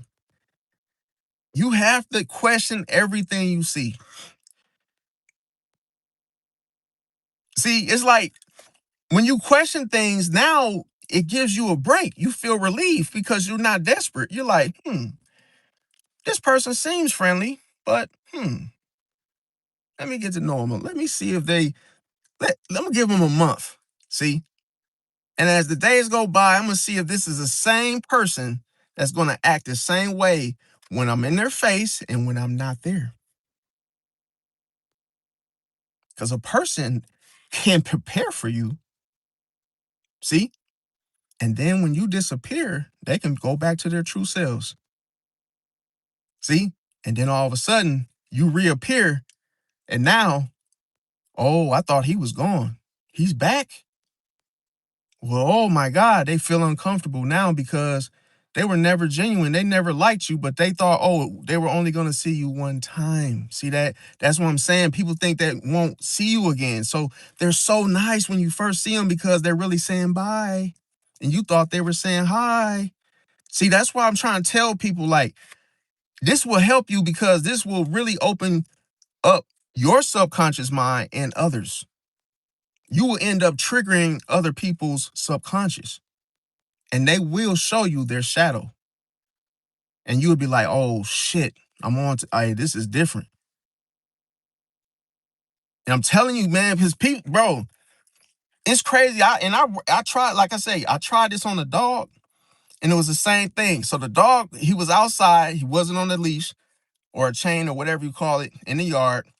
And like I said, I was delivering something. I looked at the dog face on just to see if he was like locking eyes. His eyes buck. He just looking right at me. I'm like, And then I smirk a little bit. I'm like, I'm going to get out the car. So I get out the car, and the dog, I could tell the dog hesitated. The dog like looked at me, but then he kind of like his ear went up like I know his ass ain't get out the car. Like what you? And I'm like, look, I'm just going, be cool.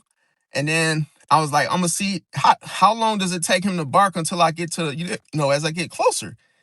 And as soon as I got out the car, the dog said, "Man, hold on." He got up because he looked comfortable as hell sitting down. He got up and was like, and then walked up to me, and I'm like, "Yo, what's up, man?" And then I said it like he was a dude, like a regular person. I'm like, "Yo, what's up?" And the dog just smelt me a little bit, and then he just went on about his day. But I felt like this. The reason, see, I feel like animals be knowing stuff like that, like they know more than what they show or what they can show. And the thing about it is, it's just like if you come out, if you show fear, you get fear back. It's like if you show you afraid, the dog gonna be afraid too. Cause like what you afraid for? If I'm a good, if I'm a, if my intentions are good, what the hell are you afraid of? You must be somebody I should be afraid of. See, and that lets you know right there, like that's how life is. It's like when you react, bro, you show that, oh, you must be up to no good. It's cold-blooded. What you reacting for? See, it's like you reacting because you up to something. You had a motive and now you feel threatened. Now you feel like you were about to lose something. See, it's like you can't say, oh, I'm afraid of dogs. Nah, you can't say I'm afraid of dogs because that's an excuse. See, it's like, oh, you just don't want to admit the fact that, oh, I'm up to no good. See, or I've done things that were, not right. So I have a guilty conscience. So sometimes people say they're afraid of things because they're really trying to make an excuse. Now, appreciate that, gorgeous. Let me see. So what I was gonna say is I'm gonna give y'all the reasons. Okay, so why losing a Pisces is and I'm gonna do all signs. It's not gonna just be Pisces video. I do all different, signs in the different dynamics, placements, everything. So when it comes to why losing a Pisces is a bigger loss than people realize, is that Pisces listens when nobody does. So it could be a situation like everybody ignores your problems and then Pisces stays on the phone for hours. They're listening to more than what you're saying. See, and a lot of times it's like they can pay attention to things that other people don't pay attention to or catch. Now, another thing, number two, is the fact that Pisces, they notice mood changes. So they know, oh, if there's a situation where a Pisces says, hey, you okay? Before you even say a word, they pick up on your emotion instantly. So it's like, oh, they could tell if you're not okay, but they still hypothetically ask you, are you okay? And then a lot of times people say, oh, I'm fine. But Pisces knows you're not fine. Pisces knows you're not fine. See, and that's the thing why Pisces try to help you heal by you being honest with yourself. That's why they ask you. Because they like, okay, I know you're mad. Let me just say, are you okay? Just to see if you'll own your own emotion. No, I'm fine, man. Ain't nothing wrong with me. Why you ask that? They get all defensive and see the whole point is like, yeah, because I see your emotion. See? Now, number three is the fact Pisces forgives more than people deserve. So people may oftentimes get mad at Pisces for giving chance after chance. And, this could be multiple chances after a betrayal. But guess what? This is powerful because when people hold grudges and after a betrayal, it means that they are hurt. All this shows you is that a Pisces has healed from it. They're not mad at you anymore because why should I be mad at you? Yeah, you did some BS and whoop-de-woo, but guess what? I'm healed. Your shenanigans no longer affect me. Why would I stay mad? So if a person is still upset by a betrayal today and it happened 2 years ago, what does that mean? It means that they're still controlled by that person's actions. It's cold-blooded. See, Pisces knows I will refuse to let you control me emotionally. by what you did. So therefore, I'm going to do the opposite. I'm going to forgive you and come around you knowing, knowing that you did something to me, but it's gonna rub you the wrong way that, hey, why is this dude coming around me still and I did all this dirt? See? That means the Pisces is unaffected by your control. You can't control their emotions, in other words. Now, number 4 is the fact that, see, a Pisces accepts flaws because they accepted their flaws. And they give 100% so they can take 100% of you, including your flaws. So that's why Pisces try to help you come into grips to your authenticity of yourself by accepting yourself for who you are and your flaws. And the Pisces like, look, I got dirt too. So we even. That's what the balance is all about. 50-50. That equals 100. So it's nothing to be ashamed of. Now, a Pisces will love you even though you have all kind of, mistakes about yourself.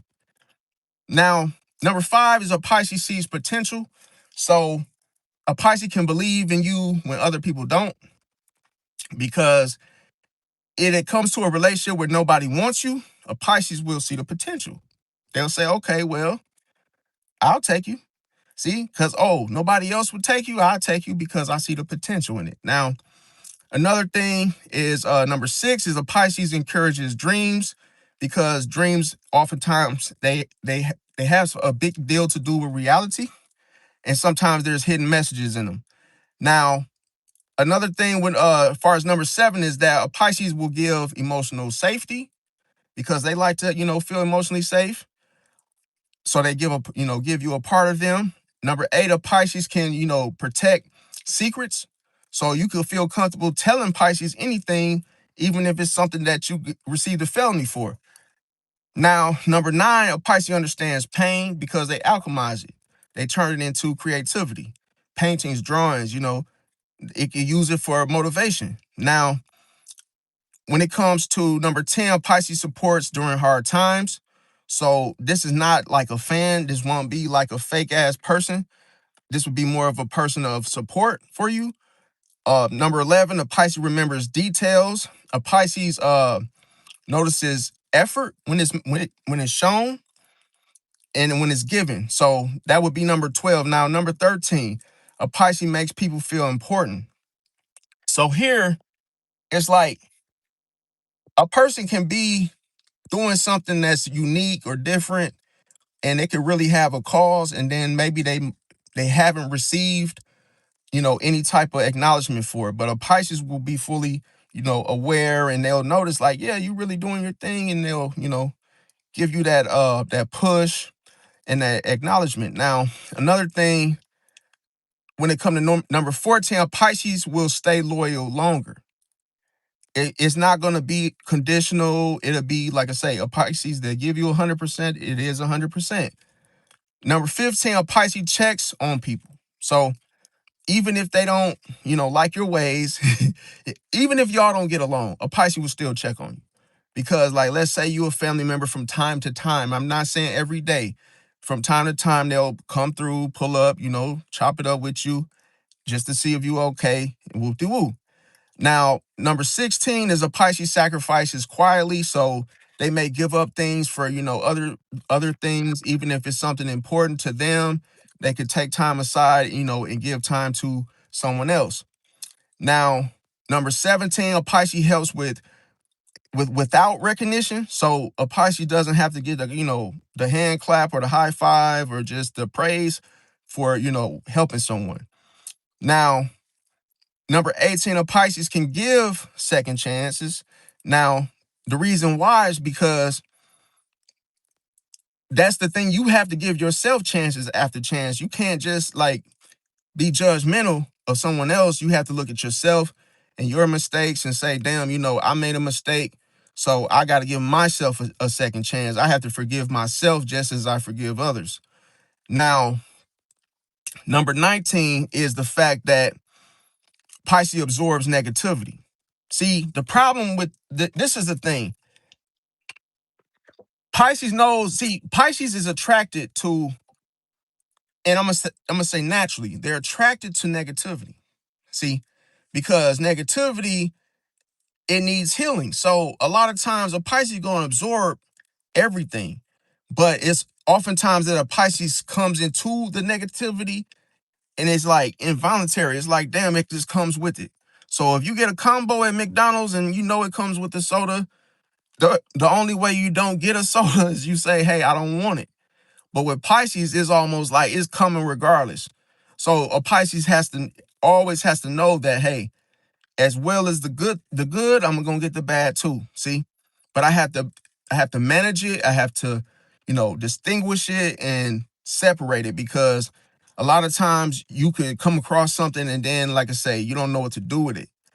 Now, number 20 is a Pisces creates peace because of isolation, and they understand that peace is priceless. So they know, okay, peace is something that you have to know that is worth more than any other thing, far as energy is concerned. Because when everything is peaceful, it's silence. It's like, okay, now it's just me, and I can just freely think and make my plans, and achieve my goals, and so on and so forth. Now, another thing with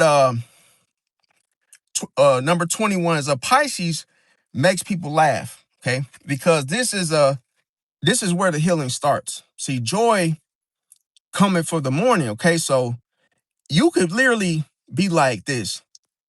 If you find something to laugh at, you could be sad, depressed, angry, and I guarantee you, come hang with a Pisces. And the Pisces will make you laugh to where you'll forget about all that other stuff like it never happened. Because that's what people need. I'm telling you. Like, I'm gonna tell you a true story. I was hanging out with some I was hanging out in this social like group chat thing, and they were in there talking about relationships and like, oh, whoop de whoop de whoop.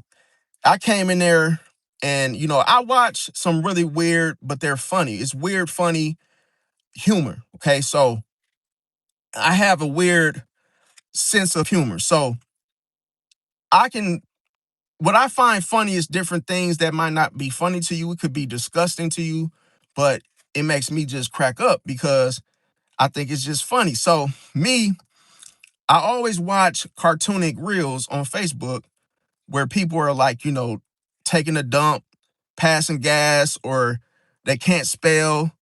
And, you know, I was finding it funny because I watched it and it was weird, but it was so freaking funny that it was almost like, I got to share this. Next thing you know, I share it. Boom. And all of a sudden, they didn't laugh. They deleted it. I said, wow. I'm like, wow, they deleted it, but they're willing to talk about relationships, all this crazy stuff, which was considered negative. They didn't want to laugh at the thing that I laugh at. So what did I do? I distanced myself. The distancing of with Pisces is a Pisces armor. Appreciate the hearts. Whenever a Pisces pulls themselves out of a situation because they realized, oh, you deleted my post? Oh, and you don't even understand that this was bait. See, because Pisces go fishing too. Not just the fisherman. Pisces goes fishing. And when a Pisces goes fishing, I'm gonna do a video about this. When a Pisces goes fishing, oh, they gonna find some shit. Oh, within you. Hmm. See, that's below the surface. It's cold-blooded. So a Pisces can bait you without you even realizing it. So I put that little disgusting farting diarrhea type of Facebook cartoonic reel in their little social chat, and they deleted it. But all this time I've been trying to find out their true motives. Because they didn't really seem genuine. So I got my answer. Psychologically, subconsciously, it's cold-blooded. Oh, y'all delete my post because y'all don't like me. All right. Time to distance myself. Oh, what happened to that Pisces? He just abruptly just left without any closure. Well, guess what? I'm not coming back. Nope. Because just as well as y'all deleted my post, I deleted the friendship. And just as I didn't know that y'all deleted my post, you didn't tell me you were going to delete it. Neither did I tell you I deleted the friendship. So we're even. Yep. So that's what I tell people. Appreciate the hearts. You can't fool a Pisces because, bro, you don't. A Pisces is going to find out the truth. Whether you want to admit it, give it, show it, or not. They know how to get a reaction because they do this naturally. The absorption does it itself. It comes equipped with a vacuum. It's a feature on the vacuum that hey, when I come absorb, I'm gonna find out everything that's hiding anyway. So why not me just put this little toilet bowl, diarrhea Neptune's kiss of a joke and see how y'all react to it. Because I'm gonna find out how you feel about me. Either way it goes, even if it's through using this video. Because people show their true colors when it comes to something you put out there, a post or anything you do, because why? They don't have to face you. It's cold-blooded. They can hide behind the computer screen. Oh, you're not right here with me, so I could just show my true colors. So there's answers in what? See, when you don't see me, I'm still there. You just didn't know I was there. Just like, see, now you see what I'm saying? I found out because you thought I was not with you. And I was paying attention the whole time. Just because I'm not with you doesn't mean I stopped looking. Because I'm waiting see, you got to watch people in such a way where you can trigger their subconscious. The subconscious has no control over what's in it because it's the truth. It's the real you. See, and it controls your thoughts, which run your life. So the thoughts you get that come from your emotions as you filter it has the answer in your actions when I'm not around. So that's why I try to tell people like, bro, you can trigger someone's subconscious and find out the truth without even being present. It's cold-blooded. The sun in the sky is a celestial. It does the same thing. You could be in the house with the AC on, walk outside in 90-degree weather, and you could say, damn, it's hot. And then look up at the sun to blame it. Because you know where it came from. You felt it. You knew that this heat is coming from the sun. So that's why you look up at the sun and say, damn, man, this how you coming? It's hot as fuck. And what can you do about it? Nothing but react. Now I can't go to the fucking club. I can't even go screw my girl because you made it hot. Reaction shows your motivations, your hidden motivations. It's cold-blooded. That's why you're not supposed to react because, listen, a woman can say, babe, she could call you daddy. She could, she can just literally speak sweet nothings all in your ear, tell you you're the king, you're everything, right? Then all of a sudden, she doesn't get the reaction she wanted, right? But now she wants to play with your mind. She posts on Facebook that she's single. What changed? She's trying to get a reaction out of you. She's trying to see if you're watching.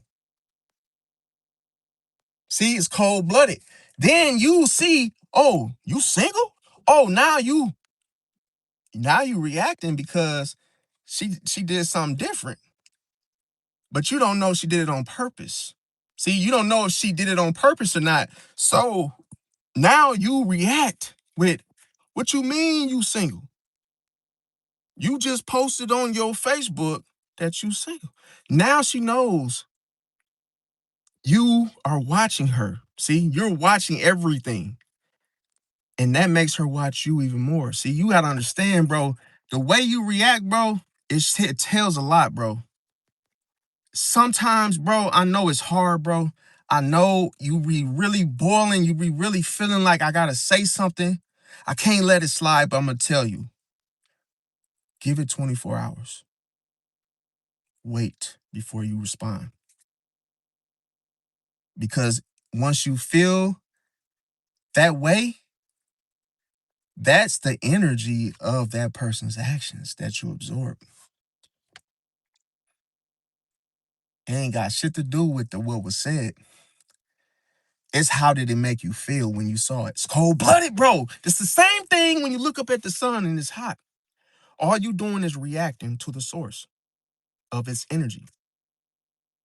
See? And that's why I'm trying to tell you, when you feel something that was done on purpose, you feel the frequency of what that person planned. Oh, I'm going to piss him off and say I'm single. Just because I know it's going to get, it's going to have him going. And then what? You start feeling it like, what she mean she's single? She been calling me daddy and king and all this shit. And then, she put this single stuff on there. She just did that to ruin your day. And then see how you just fell for it because now you're reacting instead of what? Waiting to respond. Now, when you wait to respond, it looks like this. You've been sitting with the AC on. You walk outside, it's 90 degrees. You like, damn, it's kind of toasty out here. And then all of a sudden, you go sit in the car and turn the AC back on. Unbothered. It's cold-blooded. It's a difference. You didn't react. You went right in the car, turned the AC on. Did it stop your day? Nope. Did it take any energy? Nope. Yeah, you noticed it, and that's the difference. I noticed it, but I don't have to react. Oh, see? That's what you got to know, is that it was all meant for you to notice it, but not to react to it. See? Pay it no mind. Then if you pay it no mind, it's worthless. But it's all on what you make it. You can make a mountain out of a molehill because of your reaction, bro. You can make something worse than what it was supposed to be because you reacted that way. So everything of what I'm saying is a reflection of you, bro. That's what I'm trying to say. If you just be like, okay, so what? She changed her status. So what? That's what people do. Don't mean that that's actually what's going on, because you got the whole screenshot in your mind. She been contacting me every day. I ain't got to worry about nothing. And if she is doing something, guess what? So what, too? You got to get to a point where you got to stop caring about what people think, bro. You got to stop caring about what you see. See, when you keep caring about every little thing you see, you like, oh, I care. Oh, I look at this phone. I care about, I look at this way. I care so much. I care so much what you think, you can't do that, bro. You got to look at something and be like, does this really, is this really a big deal? No. Is it worth me responding to it? No. All it was for me to know was to notice it. See, once you notice something, you just keep it in mind. Yeah, I seen it. Oh, okay. Yeah, it smells like shit, but yeah, I noticed it. But is it gonna stop my day? No. Am I gonna run? No. Okay, it was just for me to know. See, just for me to know, and that's what you gotta take it for. It's just okay. Well, I noticed it. Boom. But you cannot go into a situation being too caring for nothing. Because when you care too much, it shows a motive, and the caring too much, that's why I said if you use empathy the wrong way, it works against you. If you care too much, it causes what? A reaction. It creates a reaction. That's why they say if you say you're cold, then you're cold. Because when you keep on putting your mind on something and you care too much about that, where you make it a priority, then all of a sudden it starts eating away at you. See? Because you put energy into it. You put all that energy into that thought. So now you feel it. Then you react to it. But you're doing this stuff subconsciously, is what I'm trying to tell y'all. You're doing it subconsciously, and now it affects you because this is what you're thinking. And that is cold-blooded because you might blame everybody else, but it's you. It's your subconscious, man. It's like you could be the type of person that's reacting to everything. There's a spider crawling. You're like, yo, I gotta kill it. I gotta kill it. I gotta kill it. I gotta kill it. What about just noticing it, letting it just crawl away? It's not too many people that would do that because they're, oh, kill that spider. No, no, no, no, no, no, no, no, no, what are you doing? No, we gotta kill it. We gotta kill it. No. Just leave it alone, bro. Don't worry. Just stop. The spider is not even worried about you. Why are you worried about it? And you're reacting to the spider, this little small little thing that would die if you just literally put your thumb or your finger on it and smush. It ain't thinking about you. It saw you, yeah. But it saw you, and guess what that spider did? I noticed a human being when I walked past. So what? Okay. Oh well. I'm still gonna carry on. You supposed to do the same thing. You don't gotta take his life because you scared.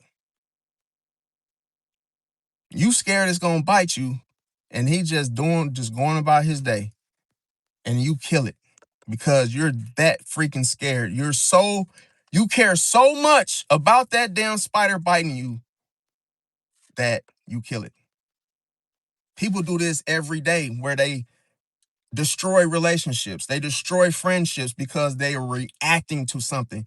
They're afraid of something that, oh, but you might do this to me. You might do that to me. Or damn, you over here, you talking to my girl, and yeah, man, why you looking like that? You keep worrying, fam, and it's like, bro, you putting all that energy into worrying that person don't even have none of them intentions. Because one thing you gotta do is when you have a friendship and you're worried about getting betrayed, what does this do? See, you gotta learn, you gotta take the risk. Sometimes you do. You gotta just say, you know what? I'm gonna be cool with this person. If we be cool, we're cool. If they decide they want to betray me, you should be cool with that too. But not fearful that you don't have friends because you're afraid of them.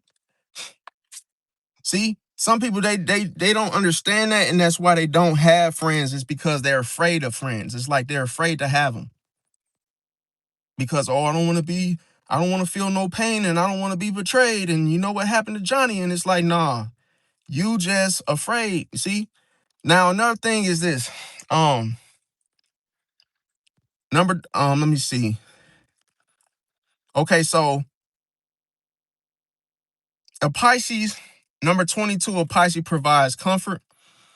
Another thing, number 23, I'm gonna just, I don't have to keep repeating the numbers, but as I just keep going, so the fact that Pisces, like I say, provides comfort, that they'll go out their way to, try to make you feel comfortable emotionally, physically, you name it.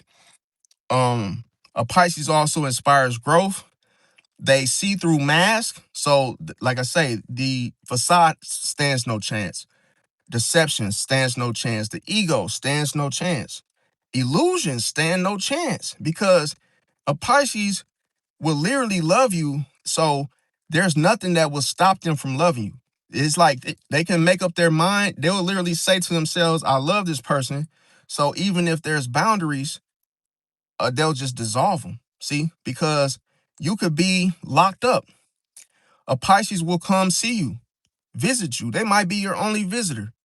They might be the only one that's putting, money on your canteen. I mean, not your your canteen. And it's like, damn, even though I'm behind bars, this Pisces is not letting that stop him or her from loving. See, they still show up, even though there's metal pillars in our faces. It's like nothing will connect, nothing will disconnect that energy. You will still feel like that Pisces is still with you, even when you're locked up, because you always keep seeing them. It's like, damn, you was the same person I was hanging with when we was out there in the, in the city. Now it's like nothing changed because you are always here. See, you always the one, you can always keep showing up, and you're not like, oh, distant until now. Here's what you got to watch out for. The Pisces can do all that caring and loving, and let's just say you slip up and do something where you disrespect the Pisces. You like, yo, I see you always coming to see me, but you don't have to. You say something stupid or do something that's like you trying to make the Pisces feel stupid or feel some type of way. Listen, they don't give a damn about just letting your ass go. Just as they loved you, they can say, okay, I ain't gonna come see you no more. All right, bet. You can just sit up in here and eat fucking beans on toast. I don't give a damn shit. If you don't care, if you gonna say slick comments, guess what? You could just eat beans on toast. You ain't gotta get Snicker bars and make your little baggies Doritos and whatever. I won't even put no more money on your canteen. So you still have to be respectful. It's not like, oh, a Pisces gonna let you run all over them and just they ain't gonna they gonna stick around. No. So that's the difference. Now, Pisces also values connection. They don't judge immediately. They wait until, something happens to judge. They also give genuine compliments. They can believe in redemption. They can understand loneliness. They can make people feel heard. They can stay authentic. Also, they can give without keeping score. They can protect loved ones. They can remain compassionate. They can notice unspoken feelings. Like, so if you try to hide hide how you feel, how you really feel, a Pisces will know it. See, they'll know it. So they also accept imperfections. A Pisces creates memories. They can also value loyalty. They can see the bigger picture in the situation, going back to its potential. They can motivate people. They can inspire creativity. They can stay humble. They love deeply. They notice what other people miss. They oftentimes offer unconditional support, and they're hard to replace. Okay, so now how does each zodiac sign react to Pisces? See, in regards to the loss. Now, Aries at first they'll act like they don't care, but later on they realize that the Pisces was loyal. See, you ever notice that that's one way of Aries not wanting to give Pisces the credit? But see, at first they can't hold that facade for very long. Then they realize, damn, that was a real one. Damn, man. Now Taurus, how they react to a Pisces in a loss, in regards to a loss, is the Taurus misses the comfort and the consistency of Pisces. Remember I said a Pisces will show up, will come to things. If God forbid you were in the hospital, a Pisces will come see you. And not many people do that. Now, Gemini will miss the conversations and the attention that they receive from Pisces. It's cold-blooded, see? But sometimes they may act like they don't care in the midst of an argument, and that and such. Now, a Cancer will feel the loss immediately. So they will be hurt behind Pisces, leaving the situation or them just simply losing a Pisces. Now, if a Leo loses a Pisces, a Leo will miss being understood without explaining themselves, because one thing with Pisces is they're very empathetic. So a lot of times you could say something and a Pisces just gets it. It's like you ain't with a Leo, the Leo doesn't have to explain why they feel that way. Pisces just knows how they feel, where they're coming from. And Leo loves this. So when they lose a Pisces, they're very, very affected by it. Now, Virgo, when they lose a Pisces, they act logical, but secretly they compare everyone else to Pisces. It's cold-blooded, see?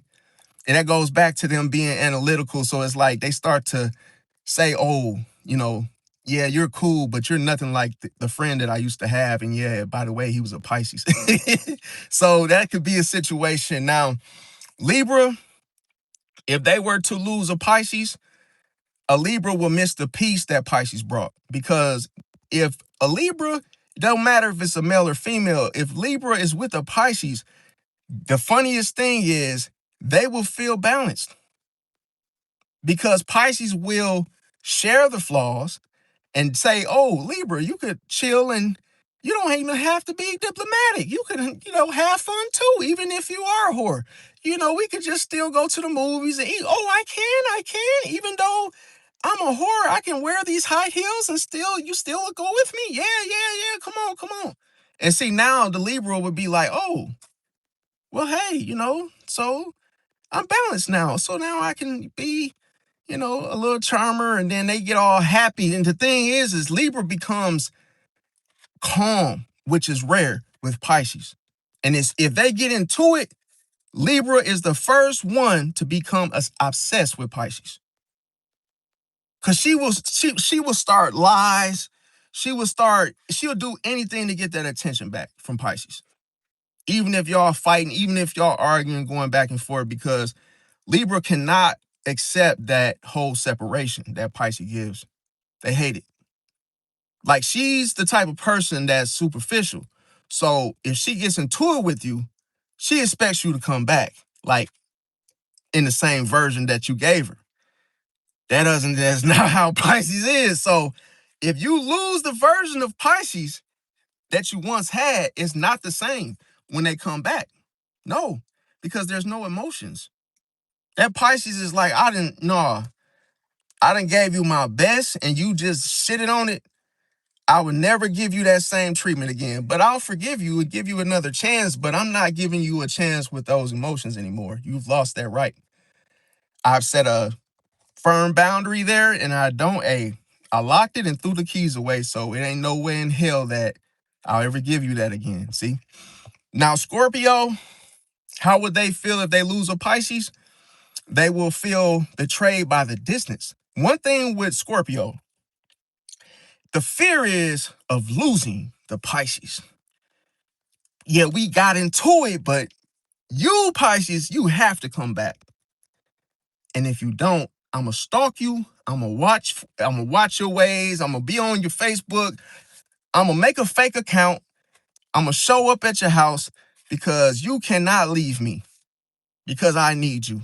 And see, Scorpio is one of the water signs that's highly affected with Pisces leaving for good, because a Scorpio, when they lose a Pisces, they will feel betrayed by the distance. But that is the protection of Pisces. And Scorpio doesn't know this. See? And you are affected by the armor of Pisces. That lets you know something. Scorpio can't handle the weaponry of a Pisces, bro. And Scorpio weaponizes emotions, deep ones. So them ain't even hitting on nothing when it comes to a Pisces using distance as his armor and protection. Because what does that mean? A Scorpio can't reach a Pisces at this point. No matter how much they stalk, no matter how many fake accounts they make, a Pisces will already know it's the Scorpio behind it. See? And the thing about it with Scorpio is they rarely forget Pisces. Even if they say, oh, it's over, we're done, never again, they're lying, bro. They still thinking about you, even though y'all don't talk no more. Now, another thing with Sagittarius is that when a Sagittarius loses a Pisces, they pretend like, oh, they're fine. Like, oh, there's nothing, whatever.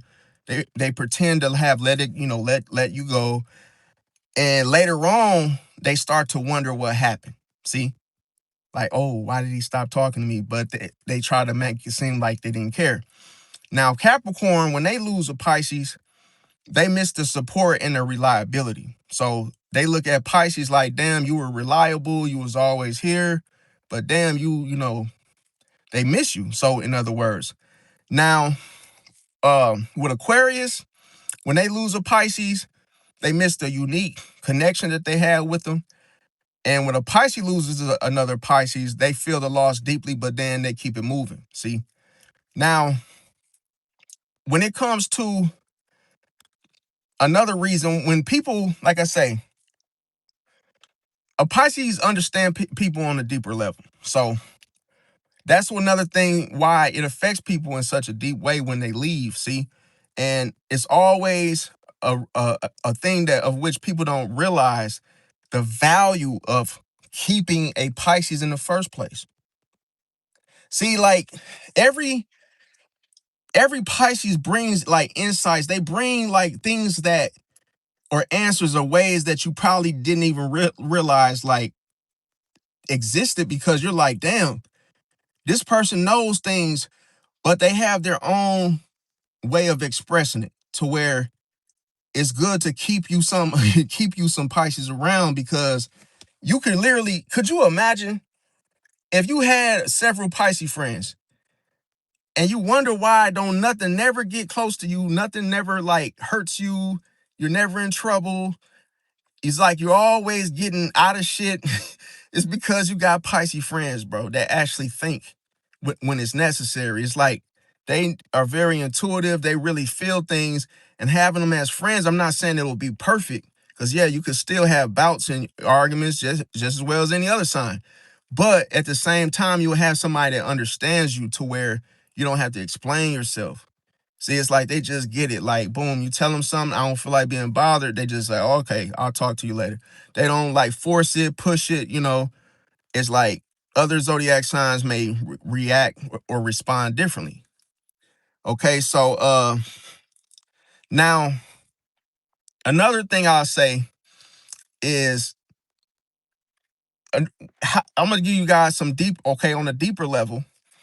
With Aries, another thing, when they react, they will always act unbothered. Okay, so never forget this. I'm gonna tell you why, because Aries, they hate looking emotional. They hate it. This could go from them, being afraid to cry in front of others, afraid to look, any type of way that's in regards to weakness, or just, simply just showing emotion. Now, they could also have that it is what it is type of attitude. So in reality, the whole thing is that eventually the Aries realizes that the Pisces was much more loyal than expected. See, so it's like you get the credit, Pisces. It's just they don't give it to you in person. Now, with Taurus, another thing to watch out for is that the Taurus openly will not show they miss you, but then they will quietly miss you. And see, I'm gonna tell you why, because Taurus values consistency, and they can miss the whole daily texts and the routines that you guys have with each other and how you guys communicate. But then the reality of it is that the hard time that it took to replace the comfort that the Pisces gave. Because one thing with Taurus is they don't always feel comfortable in doing things. Like they might go to McDonald's and then they won't feel comfortable going a second time if it's to get food for someone else, because they'll be worried about the damn cashiers and the people that work there thinking they're fat. Like, oh, like we just left McDonald's. I'm not going back through the drive-through. You're gonna have to go in. See? Now, another thing with Gemini is Gemini will react in an intense way. I'm gonna tell you, Gemini will distract themselves with having new people in their life, and they'll do this quick. But don't think that, oh, you've been replaced, because you haven't. See, Gemini is afraid of how they will look being alone. See, if you break up with a Gemini, they'll try to like throw somebody else in the pot to make it look like they moved on, like somebody still wants them like immediately. But they're just doing that so they don't look like single. They don't look like, oh, such broke up with you, or so it don't fall for this or be, affected. Now, also, I'm gonna tell you why. Because Gemini, they hate sitting and sit. Okay, this is the difference. Think of this: a pool of emotions. A person will go sit and, put their feet or just sit in it. It's something that the Gemini hates. So Geminis, they hate sitting in emotions. Now, I'm gonna tell y'all another example. Let's say if a Gemini just starts talking to multiple people. See, that's an example. Now, in its reality, they're still wondering what the whole Pisces is doing. So they might add you on Facebook or they might add you on Twitter or whatever just to see what you're doing because they still care. But they don't do this, you're not gonna see this like on face on. It's like you will notice these things, you be like, damn, they still miss me, but they don't show it. Now, another thing with Cancer is their reaction would be this. They would take everything or what the Pisces, as far as them leaving them losing the Pisces, they will take it personally. Why? Because, like I say, Cancer, they get emotionally attached. And like I say, Cancers oftentimes they replay all the conversations that they had with the Pisces repeatedly in their minds and their feelings. And then all of a sudden, they can feel the loss deeply. Now, Leo, another deep reaction that a Leo would have is that they will start to, act out of pride. They'll be very proud. And see, I'm gonna tell you why. Because Leo, they don't like they don't like to appear hurt or weak. So their pride would kick in. And see, an example would be if somebody would say, damn, how do you feel about that Pisces, your Pisces man leaving you? Then a Leo would lie. See, they would lie through their pride and say, oh, I'm good. I don't need him. And I'm good. Shit, I'm taken care of, bills paid. I ain't shit. Fuck him. And the thing about it, she really does care. It's just that her pride covers it. See? So here, the reality of how she really feels about losing her Pisces man is that she misses the Pisces admiration and support because I'm gonna tell you a secret. Pisces gives Leo the best attention out of all the zodiac signs. She loves the attention that she gets from Pisces more than anything. So it's almost like she feels whole, like 100% loved by Pisces. But when she loses Pisces, oh, she's gonna be pissed, but she ain't gonna show it. If you ask her, hey man, how you feel about that Pisces? She's gonna say, oh, I'm good, I don't even care. Ooh, woo. Now, Virgo, if Virgo loses a Pisces, their reaction on a deeper level will be that they start to analyze everything. Like, why did this happen? Why did he do this? Why did he leave this way? Why wasn't there no closure? And I'm going to tell you why, because Virgo searches for answers because as they like to fix things. So they think that, oh, I need a resolution or something has to be resolved behind this. Why did this person do what they did? See, they got to, pull things apart and dissect everything. I'm going to tell you why, because a Virgo reviews every argument that they have with everybody. And see, the reality of the situation is because Virgos, they secretly regret mistakes. See, but they don't do this openly. Now, Libra, another deep level of if they were to experience a loss with, of a Pisces, is they try to keep the peace.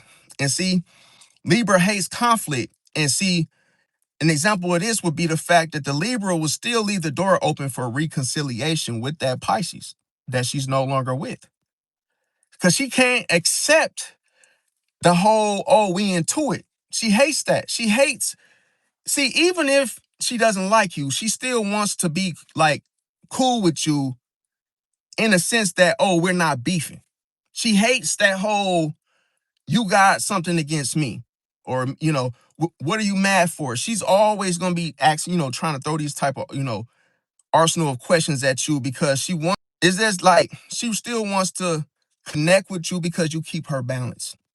See, and then at the same time, in the reality of the situation, the Libra misses the emotional balance because that's what they lack. Yes, they have balance, but they don't have it emotionally. They have it superficially. So it's like they can have things balanced and they think they're balancing their own life, but there's no emotions involved, and that's not realistic. See, so it becomes real with Pisces. So that's why they become obsessed with them. Now, Scorpio, on a deeper level in their reaction to losing Pisces, is they become obsessed with understanding why. And see, a Scorpio, I'm going to tell you why. It's because a Scorpio hates unfinished business. And see, an example of this would be a Scorpio, like I said, they start to watch from a distance because Pisces created it. See, the crazy thing is the Pisces leaves Scorpio at a distance that they cannot travel, they cannot reach the Pisces at this distance. So it only gives Scorpio the ability to watch where the Pisces left them. It's cold-blooded. It's cold-blooded. You can't manipulate, you can't use, you can't grab on to nothing. You're at a distance, my friend. So you can't even reach out to me anymore. You can only reach from a distance that I put you at. And see, here's the thing. The reality of this is that Scorpio rarely forgets Pisces. No matter what you did, they'll never forget you. They will still talk about you day to day to day to day to day to day to day in secret. And see, another thing with Sagittarius on a deeper level, if a Sagittarius loses a Pisces, in their reaction, they will try to act free and unbothered. And then all of a sudden, the Sagittarius starts to run from the emotional heaviness. They cannot handle it, bro. One thing I'm going to tell you a secret. Sagittarius cannot handle emotional heaviness. Nope, they can't handle it. It's too much. It makes them, it slows them down. See? Because Sagittarius is all about go, go, go, go, go, go, go, go, like travel, travel, get out, do things. And then as soon as they feel emotional heaviness weigh up on them, they slow down, they stop. See, they get, they get into because they can't stop thinking. Remember I said, you only think when it's necessary. You don't get paid to think. There's no value in overthinking. You can't get all the answers anyway, because the truth exists. So you must find out what the truth is and embrace it and accept it for what it is. Because the truth, what it really means is the real thing. See, the real you is the truth. The truth does not change. The truth cannot be added to. The truth can't be manipulated or twisted or done in your own way. You must receive it as it is. So Pisces attract the real truth, the authentic side of you anyway, whether you like it or not, because you cannot control it. And that's what Pisces teaches everybody. And it's like if you don't become healed from it, it becomes your lesson. See? It's like that's what you got to get past is just accepting the real truth about yourself. And if not, it's like you just end up, either way, the truth can work with you or against you. See? Now, another thing is that a Sagittarius will run, like I said, they run from the emotional heaviness of which they feel. So here, as an example, they can travel. They'll go to parties. They'll become more adventurous when they're feeling the emotional heaviness. It's cold-blooded. When you find a Sagittarius all out there at the strip club, they're going through something. It's cold-blooded. You're like, yo, what you doing, man? You way out here at Cindy's strip club? Like, damn, I thought you was a working man. You still work at Quad Graphics? No, man, I don't work there anymore. Well, what are you doing here? Yeah, I had to get a change my life, man. And then all of a sudden, it's like he might crack a little smile, but you can't trust it because he's probably pissed. And he's looking for some excitement because he's not emotionally feeling well. That's what I'm trying to say. They start doing all those adventurous, reckless behaviors because they're emotionally heavy. That put it like this, they're experiencing that whole emotional heaviness and they want to get rid of it. So that's why they go out there and just, just be just be wild just because they want to get rid of all that emotional heaviness that they feel. And here's the thing. Now, in its reality, The Sagittarius is thinking about the Pisces unexpectedly. So it's like they're not even trying to think about the Pisces. They just are. It's just happening. They can't control it. Now, Capricorn on a deeper level, when they lose a Pisces, they start to focus on their work. And I'm going to tell you why, because Capricorn processes emotions through productivity. And see, an example would be of a Capricorn picking up shifts. Every single shift that opens up, they take it, because they're trying to bury themselves in their goals. And I'm going to tell you why. The reality of the situation is because a Capricorn will miss Pisces' emotional support that they were given. See that? So a Capricorn would try to hide in their work. That's what the funny thing is. See, now with Aquarius, if Aquarius was to lose Pisces on a deeper level, how they will react is that they will become detached. And see, I'm going to tell you why, because Aquarius protects feelings with logic. Now, I'm going to give you guys an example. What would a Aquarius say behind this? Absolutely nothing. See, but the reality of the fact of the matter is that an Aquarius will wonder why the connection felt different. It's cold-blooded, see? And now Pisces, on a deeper level, is that if they were to lose at Pisces, their reaction will be to disappear. Why? Because a Pisces heals in private. And I'm going to give you guys an example. Why do you think a Pisces retreats, creates the distance for protection? Why would they do this? Because it creates the distance, and meaning that the Pisces stops reaching out. That's how you know the Pisces is healing, when you don't see them anymore. And see, the reality is this. If the Pisces truly lets go, they're usually done. See, if you don't, it's a different. A Pisces that's done, you don't hear from them anymore. It's like your last talk or the last conversation you had with them was, you probably can't even remember. It'd probably be a situation like, damn, we were just talking about having a bonfire, and then the fact that we haven't seen each other in 10 years, and then he just disappeared. The story is always like that.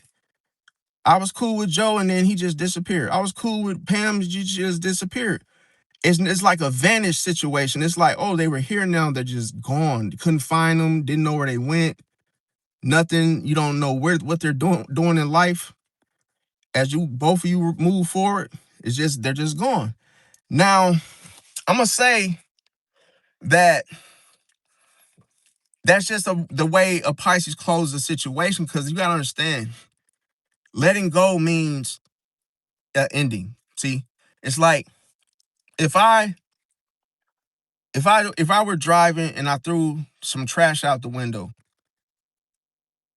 I've already emotionally disconnected to whatever it is that I threw out. Once I let it go, I don't plan on using it. I don't plan on using it. I don't plan on. So if I were driving and I let something, literally throw something out the window, it's over. It's over. That's it. And I'm not going to go back and pick it up. So that lets you know, when a Pisces lets go, they're done, bro. They're not. If they literally have thrown you in the damn wastebasket, they're done. It's over with. See? Now, I'm going to tell you why losing a Pisces is different.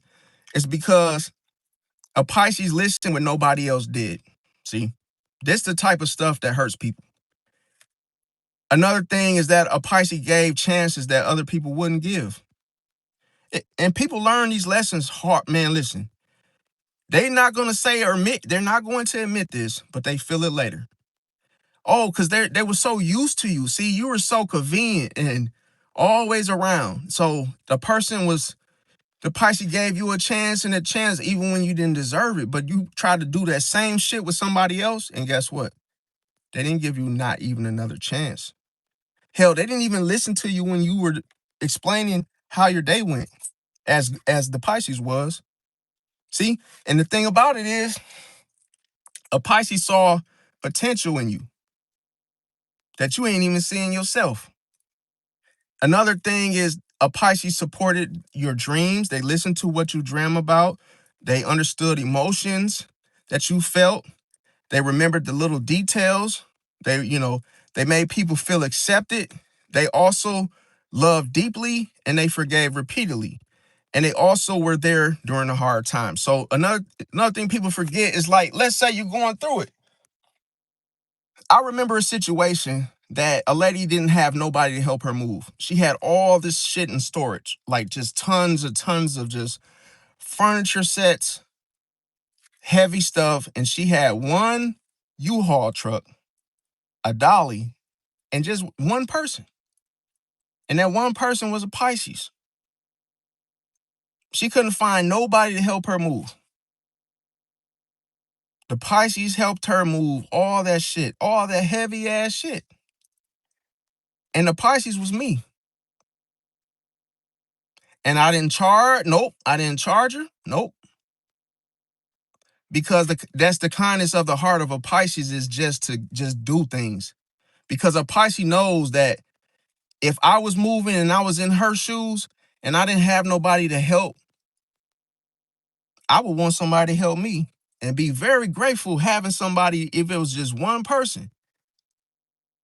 And even though I was drenched in sweat, I didn't complain. I didn't, murmur. I just, boom, put that stuff in there, the U-Haul, pushed it, pulled it, being patient. Once I helped her, it wasn't for kudos, high fives, and attention. No, it was just like, look, that lady had no help, bro. It's a feeling that you feel when a person is literally helpless, bro. You gotta know, like, damn, if you see an old lady walking from her car and she's struggling to get to that door, you just gonna watch her? No, because you gotta know you gonna be old someday. And would you want somebody to just watch you struggling to get to a door? You will go help. You will go hold the door. You will go hold her hand and help her to the door, bro. It's just what you should do, bro. Just do the right thing. And I know I'm not trying to make nobody feel bad. I'm just saying, like, people don't always do these things. But see, Pisces will do things like this and they don't get credit. And the Pisces ain't looking for no credit. It's just, like I say, they do it for themselves because they realize that I'll become old one day, and guess what? I will reap what I sowed. Because if I did these things when I was able, I know that, hey, I believe and know somebody gonna do it. They're gonna help me in the future. And that's the thing why I tell people that the actions that you make today are a reflection of your future. See, because it's like, if you don't do things the right way, the truth will meet you at that end, bro. It's the craziest thing is karma is nothing but the truth. Because as if something is the verdict, if you hear the verdict, what can you possibly do to change it? When they have evidence, bro. Nothing. What can you say? Nothing. Because you've already lost your right when you messed up. See, and that's the thing, is that you cannot do this. And then what is it? A reminder. It's cold-blooded, bro. Could you imagine a person doing something expecting to not, you know, get a consequence? And then being surprised by the results. And it's like, look, dude, now you about to do life in prison because you took someone else's life. And now the truth is you are not getting out, buddy. And now it's like, you can't say nothing, do nothing, because you can't control the truth.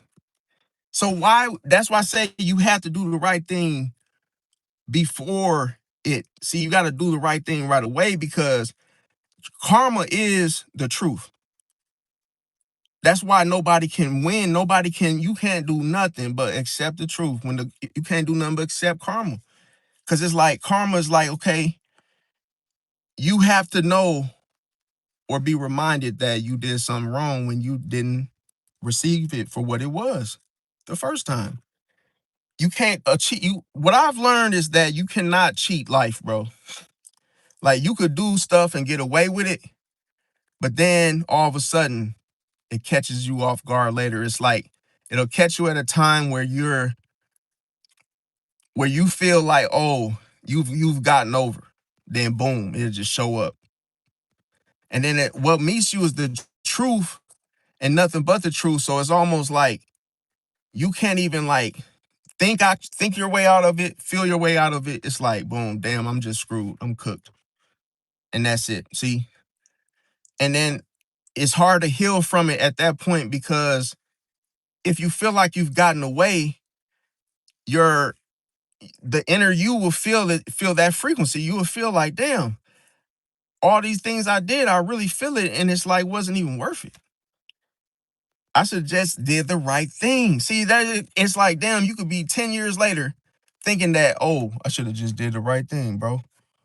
I was wrong. But it took you 20 years to accept that. Like, that's why I tell people, like, the illusion is dangerous, bro. When you think you're doing something and getting away with it, and then the truth meets you, the truth is like the person that introduces themselves that's been there the whole time and you just never met them. It's like, hey, what's up, man? My name's the truth. How you doing?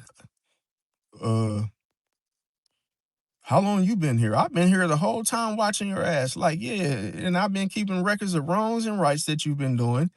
And yeah, when you stole those grapes, I think you matter of fact, I think you better pay up there, buddy. And it's like, oh, like, oh shit, like, see, and it's like it's been there the whole time. It's just you didn't think that, oh, there were any consequences. It's like you cannot outthink. It's like certain things in life you just can't outmaneuver. Yeah, you will get away with it temporarily, and then you'll get caught. See, and then when you get caught, you will have to pay a higher fine. Like you have to experience and go through a bigger punishment. See, because you've been doing it for so long. So the the longer you do something that's not right, it's just gonna be a bigger punishment. That's how you gotta see it. It's like, yeah, you didn't get caught, taking a damn grape, but then you keep doing it, then boom, you get caught, on a whole grandeur scale to where it will, you know, get you in big trouble. Eventually you keep doing it. But yeah, like I say, smash the like button if you resonate with the video. I love y'all. Thanks for watching. And I'm gonna release the video right now with the video that I was telling you guys about. And I'll catch y'all next one. Peace out.